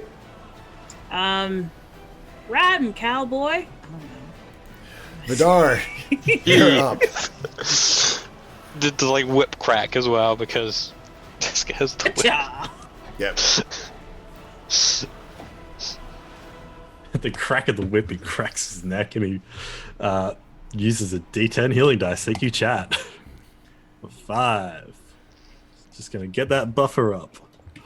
All right, up on this bad boy's nose, and I realized on my last turn that I wasn't adding my proficiency bonus to my damage for Hexblade, but I am now. So that's fun. I'm gonna solo step. Okay. Just back. Actually, I'm going to take 2 swings. I'm going to take 2 swings first to really cut into the eyes. Okay. That's not going to work. Yep, 17 unfortunately misses. His hard hide, just you hit upon a big giant bony plate as he twists his head around as you're trying to attack from above. Can I use that inspiration? Yeah, you can use an inspiration after the roll. Sure. It doesn't matter. Doesn't matter. That's okay, because the next attack's coming through as well on a natural 20. I'm very happy. Nice. I want that eye. Nice.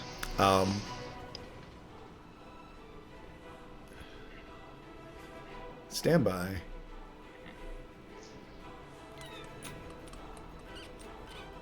He's gonna take it.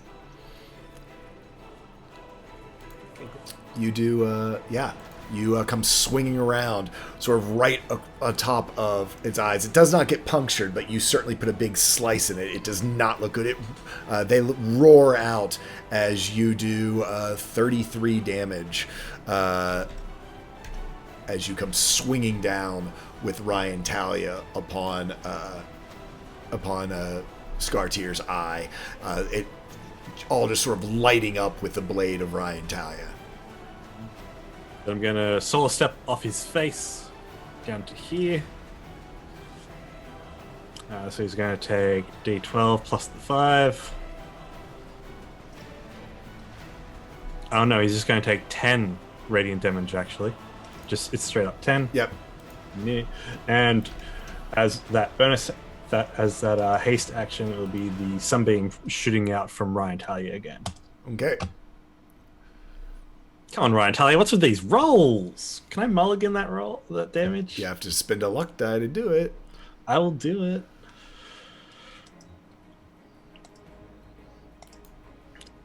Yeah. Better. Not blinded as he rolls a 19 on the Constitution saving throw. Is that with Solar Step or with Sunbeam? That's with the Sunbeam. Okay. And actually, it's at advantage because of effects. So he actually had a natural 20. But he does take, and that's half the damage, correct? Yes. Okay. I believe so. Yep. So, yeah, 24, which is 12. Oh, man. I'm not blind. Not blinded. Not blind. And is that the end of your turn? I'm looking for bonus actions that I can do real quick. He's gonna drink a potion of greater healing. Okay. Which is how many D4 is it? Greater is 44 plus 4. Yeah, 44 plus 4. Because isn't 2d4 plus 2 and then it's 4d4 plus 4? Yeah, and then it's, yeah.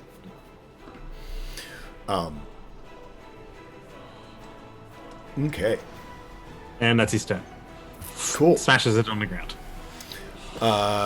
With that, he's going to use a legendary action to use Grasp of the Void. I think everyone but Iska is going to need to make me a dexterity saving throw. Oh, I don't think. Did Axel move closer? I moved closer, yeah. Oh, okay, never mind. Let me double check. I mean, I can turn the aura back on just to make sure. I just couldn't I remember. moved within 60 feet of this. Yeah, if you're within 60 feet, then. Yep, Oh, Axel's then, definitely in there. Yep. I had to for the sunbeam. X.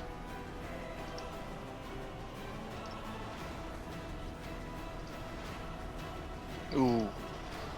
Gonna use a luck on that one. Oh, actually, Orfina needs to roll one. Oh my goodness. Wow, Orfina fails, which I was not expecting because she's got a hell of a dex save. And the Shadow needs to roll one as well. The Shadow knows. The Shadow knows he's going to fail. Unless he nat 20s this. On a 20. So, Cilia, you get pulled. You get pulled 30 feet, so you end up. As you're standing right next to Scartiers, you get pulled into this void. Axel, 30 feet towards him. I don't think that drags you in. 30 feet doesn't quite do it, does it? If you go 30 feet direct towards him. Ooh, Orfina gets dragged in. Shit, I wasn't expecting that. I'm here to help, dice. Orfina gets dragged 20 in. or 30? It's 30 feet. So you get pulled 30 feet, so you're about up to that corner. But you don't get pulled in. Cilia, you get pulled in. The Shadow made it. Everyone else, Luck, did you succeed? Yep. Oh yeah, because you mulliganed, rolled one. Well, okay, yeah, you've got because you always re-roll ones. Yep. So, That saved me so much this session. I need Really has. Has. Dude, It's- it has show been me a soda. great. So I need to go Yeah. to Scar Tears. Where I do. Yes. What's your preference? What's So, your poison? Cilia, you take 54 points of cold damage. Evasion. I am going to channel that. Use my other channel divinity. Okay, do half that. Yes, that's halved. Okay, So here's the thing, because she has evasion, which halves it, and then she has that, which halves it. Water. okay. So yeah, no, I would do that. I'd say 25. So 54. Half of 54 is 27 or 26, and then halved again would be 13. 13. Yes. Points of cold. Orfina is going to do an evasion as well. You're welcome. Thank you. However, she does not have Cilia's extra, so she would, what we say, 27. We'll take 27 points of void damage. And I need you, Orfina, and you both need to make me make a Constitution saving throw.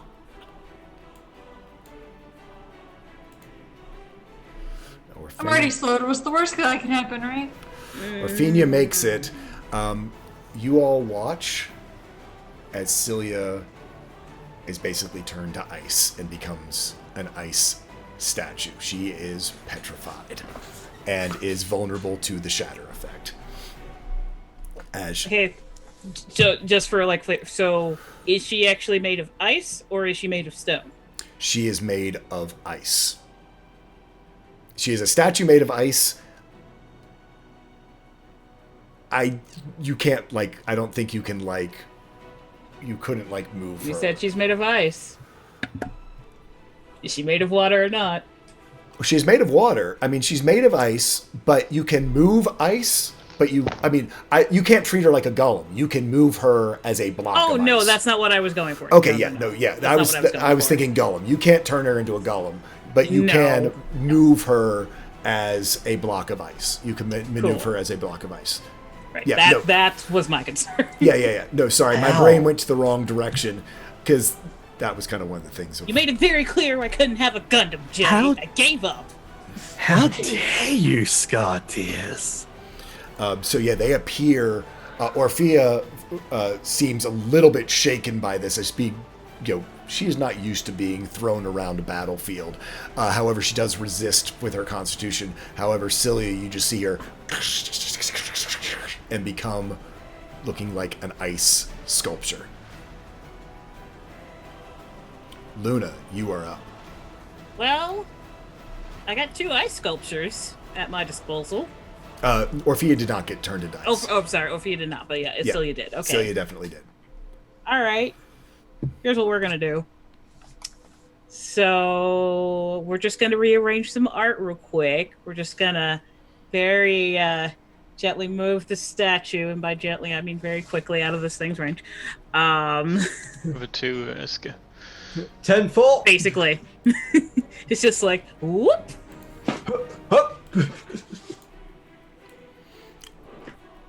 Down the fireman's line. There you go. Remind me on rules. So she is being moved against her will. Yep, she's being She is moved frozen. again. Yep, So that does not provoke an opportunity attack. Yep, nope, I agree. No, it just took me a second to mentally have to go through that as well. Yeah, she was moved against her will. So yeah, no opportunity attack to attempt the shadow. I'll say that's probably my action. Yeah. Oh yeah, that'd be your action. That's fair. Right. But I still Yeah. have a bonus. You sure do. So as my How far bonus is that? action. So I guess that's a good. Let me double check if there's how much I can actually move you with my shaping of water. Yeah, unless you can move 100 feet, I don't think she's getting right next to Iska. Okay, probably not right to, but like I don't know. What would you? Could I move her speed? I'd say her speed. Let's do that. Yeah. So I move you your speed. So Yeah, because once you get her moving, she's ice, so she's gonna sort of, slide Right. across, and you use your ice slide all the time. But yeah, my bonus action, I just want to check to see if mass was a bonus or if that's an action. Ah, that is still a bonus action. So, I just gotta see... Okay, and I moved out of his range. So Luna is going to move a bit as well. Just staying on the same line, essentially. Because we've established I've already left the range, correct? Correct. Okay. Yep, because you are within bite range. You are not within claw range. Claws are the only thing that can opportunity. Okay. I just need to... Okay, so now that I'm here... So movement, action, bonus action, mass healing word. Nice. Okay. I'm a cleric. Yeah, I'm just while you're rolling that up, I'm just going to add in, as you see Scar Tears reform with the statue of Cilia there, you see some of their wounds having absorbed that life out of Cilia, and freeze her has restored some of its vitality. Understood. Yeah. But yeah, so we're going to mass healing word, click the button. We have... Okay, it says Iska, but it's definitely me. Yep, that's fine. So everybody gets... I'm sorry, it's not much. Hey, healing's healing. I'm a perfectly adequate cleric. The most okay cleric ever. Both okay cleric, and I will use my own healing die to get a little more. Okay. Luck, you are up. The shadows that were in front of you have been dispatched by this very... you've watched or tried to watch Cilia in battle, but just... she moves almost like liquid. Do me a perception check. This is going to be interesting. Ooh, you know what? Mulligan it. Okay. Why not? I've got one.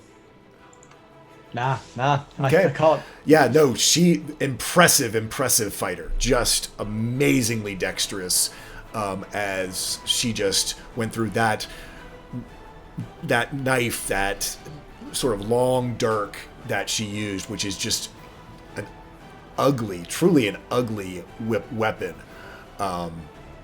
almost as though it were like a flint dagger, as it's been honed out of it, did extraordinary amounts of damage to those shadows, those wraiths.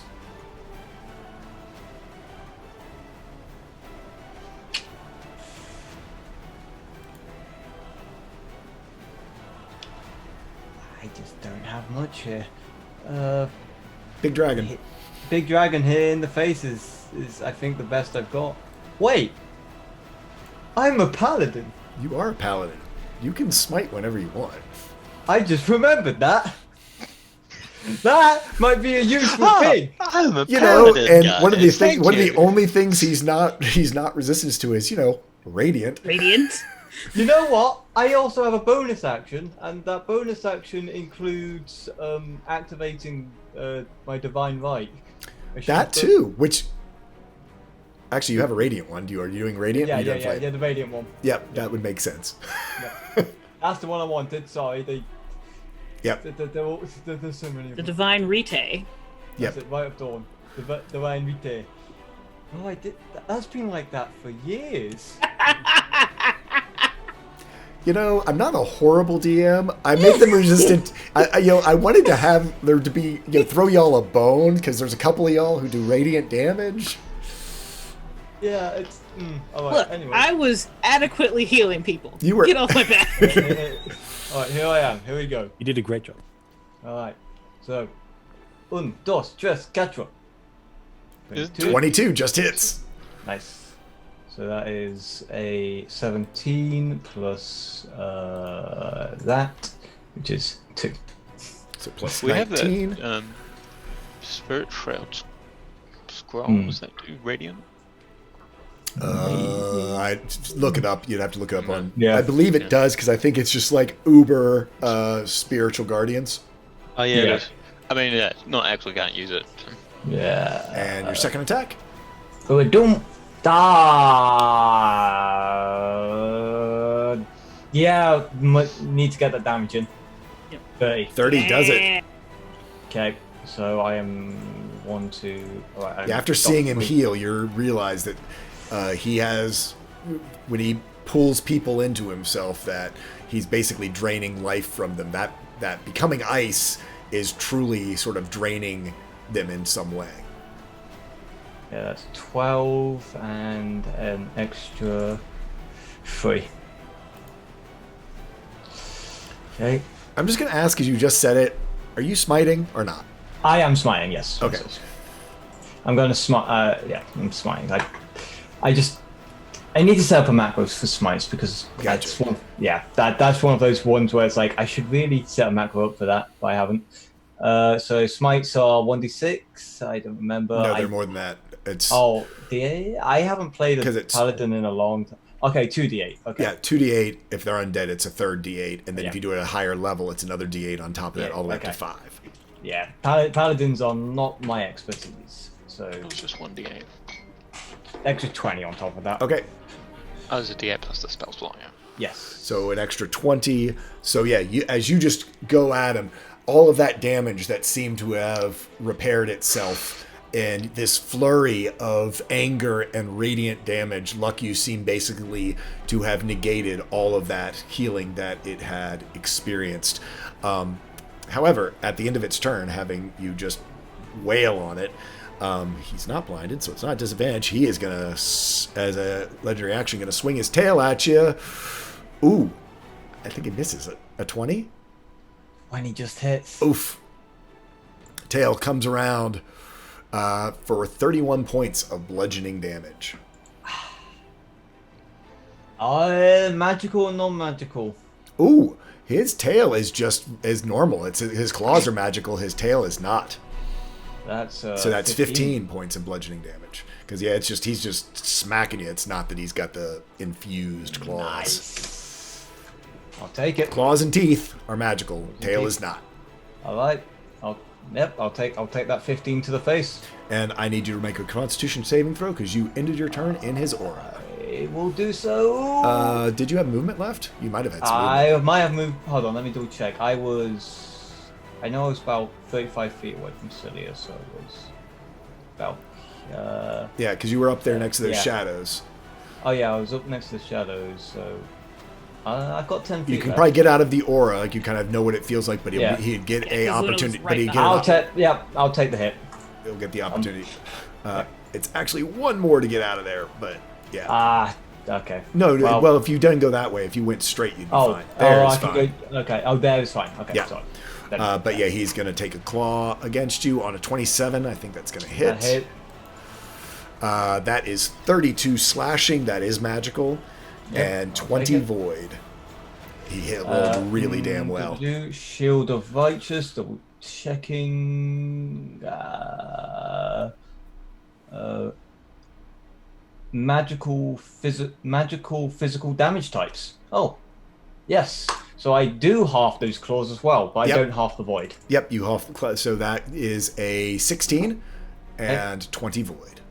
Okay, so just add that and take the void off, which is 70 HP. Okay. There you go. Sweet. That was okay. So Celia, you are up. I am just chilling over here. Yep, you literally. It happened. There it is! There it is! Everybody's done one! Yes! There it is. Unfortunately, unfortunately, it is not something you can break out of yourself. You are a block of ice. It is Scartier's turn, and let's see, what are they going to do?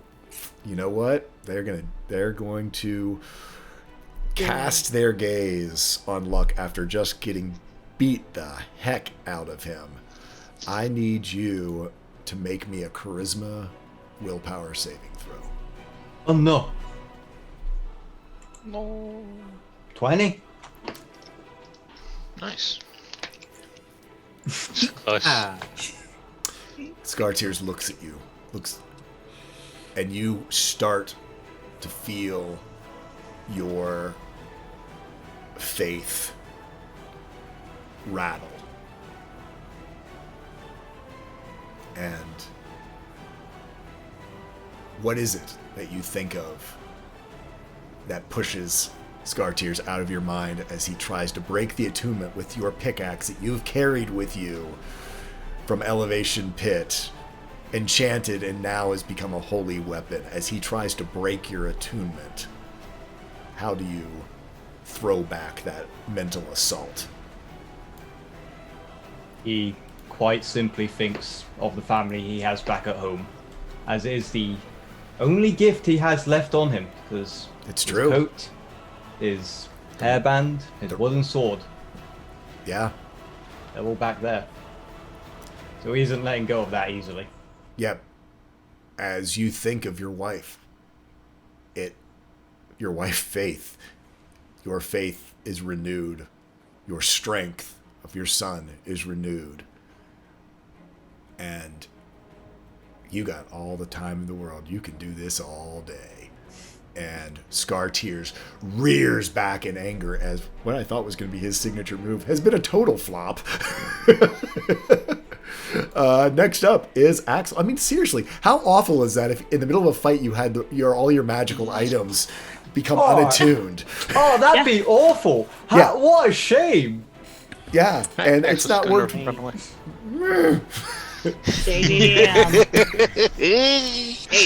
He also has to make a Constitution saving throw because he's still in the dawn. Oh yeah, he does. Absolutely, he does. I'm sorry. Just dawned on him. Just dawned on me. On a 24, I assume he makes it, but still is going to take what, half damage? So you roll some damage for Half me. damage. 17 half damage. So 17. that's 8. Cool.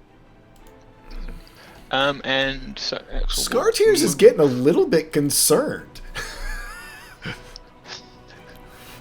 Yo, guys, we're the heroes. What? You think you were just gonna, roll over?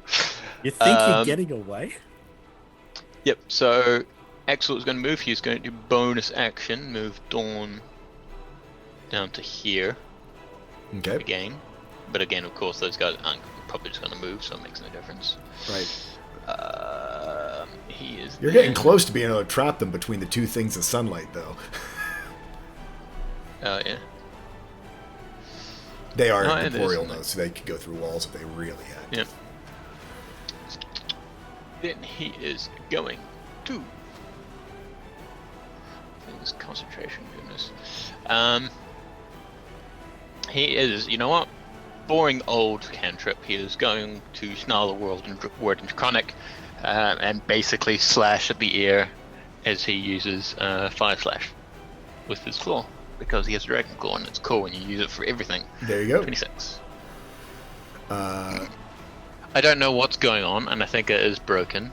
Okay. So that's a cantrip, or what is that? I'm sorry. That's cantrip. Okay. And it's targeted attack? Yep.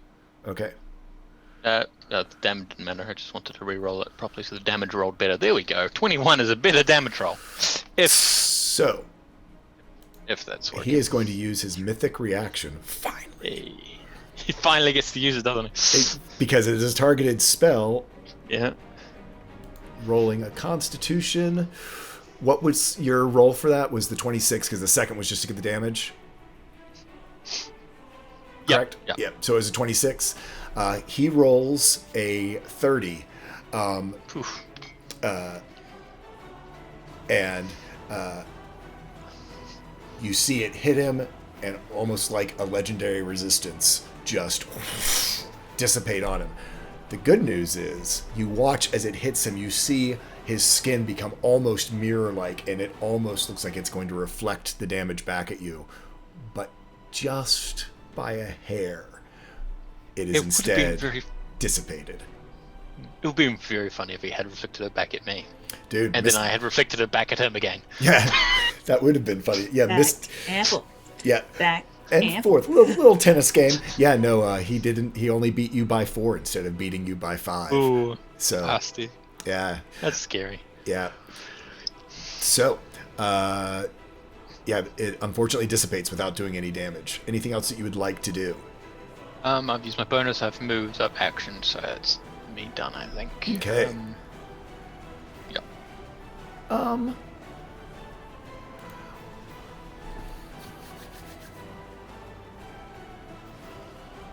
Orfina begins to sort of circle around this dragon and running across its back all around it, and she is going to use the help action to give let's see. She is going to use the help action. I believe help action is just the next attack, or is it you give it to a specific person? Next attack. In It's order, the next attack. so yeah, she basically starts to distract Scar Tears, setting you all up for a kill shot. This seems to be something that she seems to be trained in doing. And actually, I'm gonna do an acrobatics on her to see how good she does this.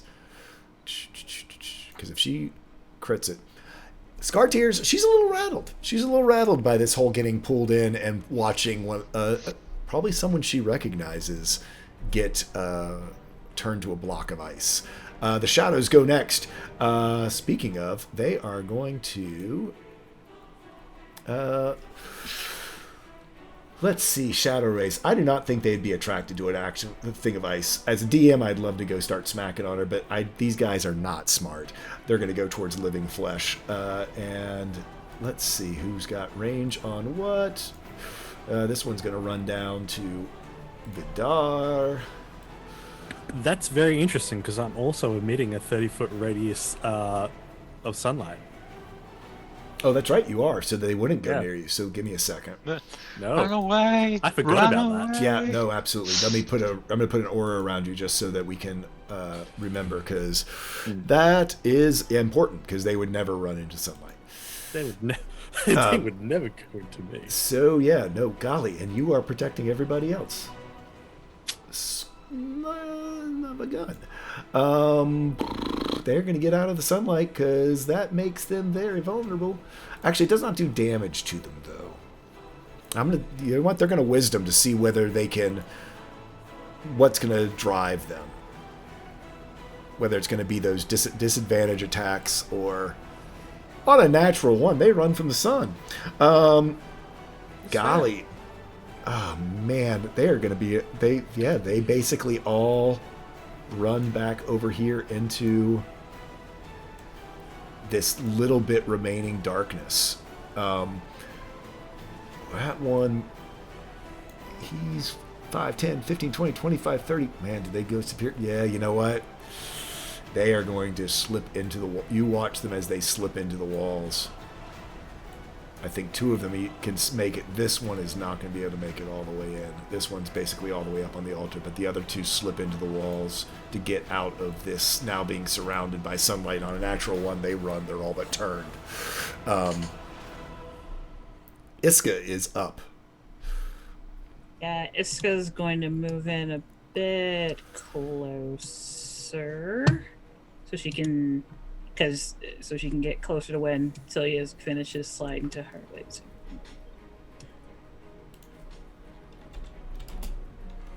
Up there.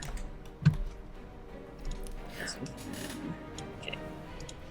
And then, sorry, just measuring those. Nope, gotta be a little further.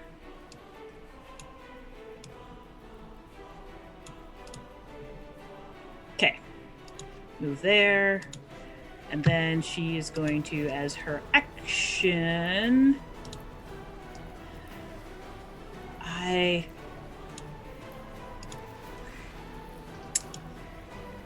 She's got a great restoration. Yeah, you that could just she has hold to be your closer action. to do. Yeah, it's You touch. can hold your it. action. That's true. Could hold her action if you wanted to slide. Yeah, Celia she'll there. hold. Yep, she'll hold Yeah, her she action. can, so she's holding ready for it. Y'all are ready to do a combo.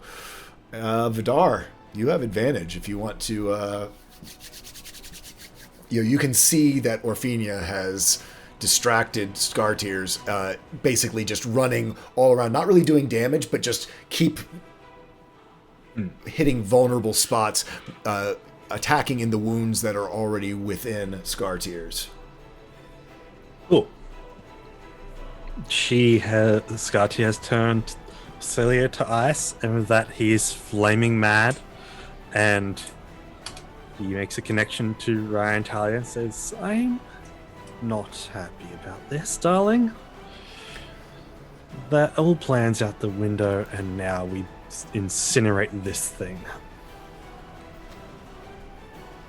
And he's going to drink a potion of giant size.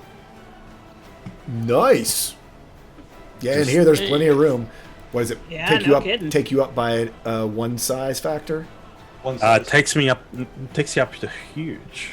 Two size it's factor. bullet. Because it's a Is this giant size?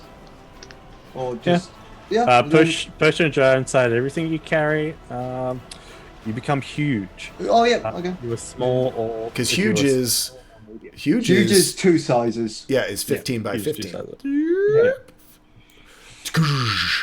You see big old flamin' Vidar as just you now can see this aura off of him, sort of rolling down off of him. Now Ryan Talia, just monstrous, almost 15 feet of sword long, almost able to look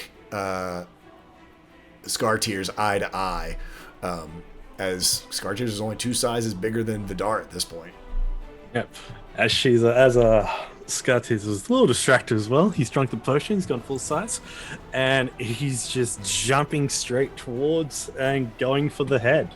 Okay, go ahead, and I know the attacks get a little bit extra damage as well if they hit. So You have advantage on this first attack. 29. 29. Both of them, it would hit either way. all right.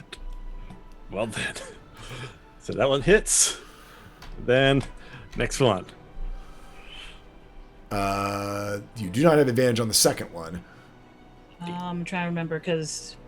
Help, is it all attacks or? Second. Yeah, help is is the next attack after the help. So it's Okay, just so one. yeah, so this first one. Unfortunately, you do not have advantage on this one. So as you come, Sorry, I'm just trying to remember. Because I know you got inspiration twice. Did you use the second one as well for Miska? Yeah. Okay, never mind then. But I do have one last combat donation where I can mulligan, I go for it. which I'm going to mulligan. Worth it. Dude, it's your scene. How do you want to do this? Your old nemesis. Alright, first up, as he grows large, he only basically just takes a sip enough to get him up to the size, and he just shoves forward with a massive side sweep, going for the eyes as Scar-Tears is ringing back around, and as Scar-Tears reels back in just pain, exposes the neck, and then it's just backslash. Yeah, you watch as this giant arcing, it looks almost like an arc of sunlight as Ryan Talia almost becomes incorporeal. The blade almost turning from metal to pure light, just leaving this giant streak. And as it passes through where the neck would be, you can sort of see the shadow of where the neck was across the back wall. And then this smell of burning flesh as you see Scar-Tears' head just fall off and the body begin to crumple in upon itself as Scar-Tears lies at Vidar's feet. At the end of the slash, I basically just bow down onto one knee and just straight behind Cilia and just try to carefully move her as careful as possible towards Isket laying down and just say, save her. Yeah, you in your large form, you're able to sort of just give a little push. And then as soon as in range, Iskall restore. Yep. Cilia, you come back after being frozen. Vidar, like 15 feet tall, kind of down on hands and knees, looking at you. His head's like almost half as big as your body.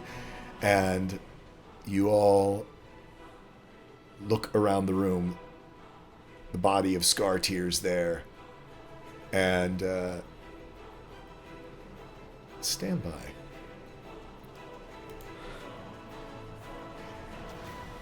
The Greater Restoration restores my max hit points, right? No, it just takes the petrification away. Does not restore your hit points. It is. I don't. So Greater I know Restoration. that's one of the effects of Greater Restoration. Is it? I'm pretty sure it just removes conditions. The Greater Uh, Restoration is on specific hit point Yeah. losses. It will tell you on the hit point loss ability whether it's Greater Restoration or Rest. I believe. Oh, you're talking about the life drain. I would Yeah, say like- that it would restore the life drain, but it doesn't actually heal you. Is that what you were asking? Yeah. Yes. Yeah. No, it restores. Yeah, it will restore the life drain from the wraith, but Okay. it does not. I'm sorry. I thought you were asking if it healed as well. Oh no. I was just wondering if her max hit points was normal again. Yeah. You all find yourself suddenly in silence.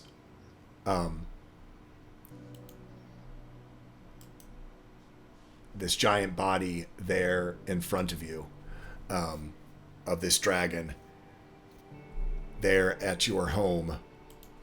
Within this, you are here in the Citadel. You have not seen the Archmistress, and as you look around, Luna, you would be the only person who saw where she last was. Orfina is nowhere to be seen either, as she rolled a natural 20 Fair enough. and did a rogue thing.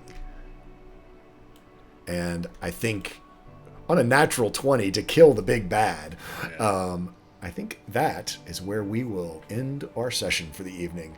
A lot of combat today. Hope you all had fun. You thought it was yeah. interesting. My big signature move, that break attunement, I thought was going to be awesome. But hey, I mean, it was still tense. dice Yeah. and dice. Mhm. And also, it was cool that it was Ryan, the pick and Ryan Talia were the two that they failed against. So, hope you all enjoyed it out on the stream. Thank you for helping us raise some money for an amazing organization, the Audrey Lord Project. If you want to say anything, little send off and more about what they do, Alicia, that would be great. Again, hey, Audrey Lord Project based in New York City. Lots of good programs, safety outside, trans justice, lots of good information, all available on the website. They have convenient tabs on the side so you know what they're going about. And it's just, again, times like these especially, you gotta make sure you're supporting people who support the community. Thanks, everybody. Awesome. We'll go around real quick and let our cast say goodnight. And we are down to 2 episodes left. One of the big nemeses of the campaign, Scar Tears, lying dead on the floor. Vidar, huge. And Celia returned from an icy possible fate. We will start off with good guys so we can finish off with dragons or cats having finally killed another wing. Hey. But good guy, tell us about yourself. Hello everyone, I am Good Guy Pie, and this has been tense to say the least. We had a few moments where I thought things were looking bad, and yeah, 2 sessions. It's not Crazy, right? It's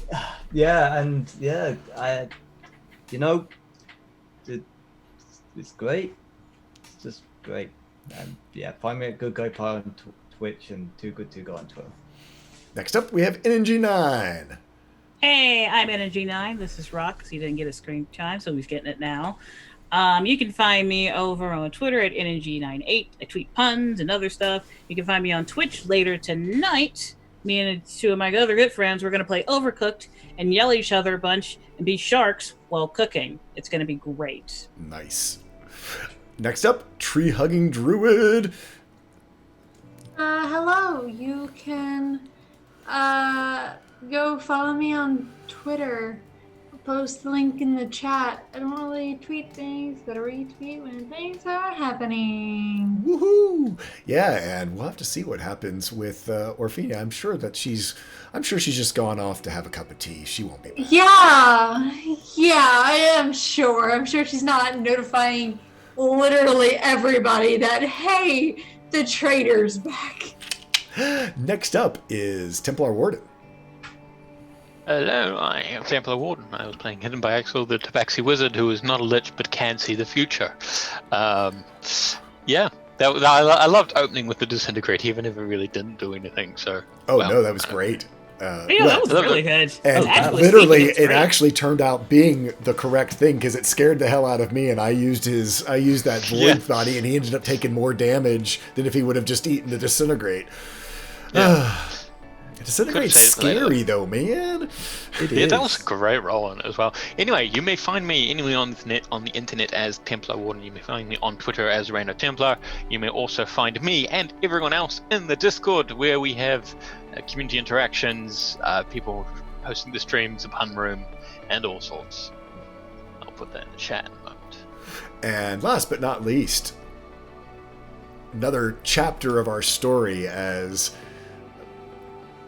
Dragons Are Cats, who has been facing off against Netherwings and wanting to go toe-to-toe on a natural 20, gets the kill on Scartears, who he has been hunting since he was Iskrin, back in the Vice, literally, 10 episodes into your run with us.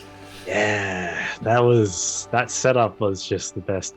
It was the best time because it was the birth of his summer form. It was the first. I'm very happy for how that all just planned out. That was really good fun. I really did enjoy that, and I love you all. You can catch me everywhere as Dragons Are Cats on the Twitch and the Twitters, and in some form of way, Vidar is very, very satisfied with himself because this has been a nemesis for a long, long time for his life. But yeah, thank you, everyone. Thank you, Jay. You're welcome. I am Tall Squall. I hope you all enjoyed our session. We do run every Saturday, at least for 2 more Saturdays. Actually, 3 more because we're going to have a wrap up on the 27th where we're just going to be hanging out, talking about the campaign. The caskets ask me any questions. We're going to let people submit questions to the Discord or to our DMs of any questions about the world. And we're just going to hang out for 3 hours and probably drink and just have a good chat about the end of a 3.5-year campaign. And until then, and until next time, gather your friends together, tell a story, support your friends, lend your voice to all of the things that are happening in the world. And thank you so much for everything you all have done to support all of us. Good night, and be well, be kind to each other. Bye-bye. Bye-bye. Bye.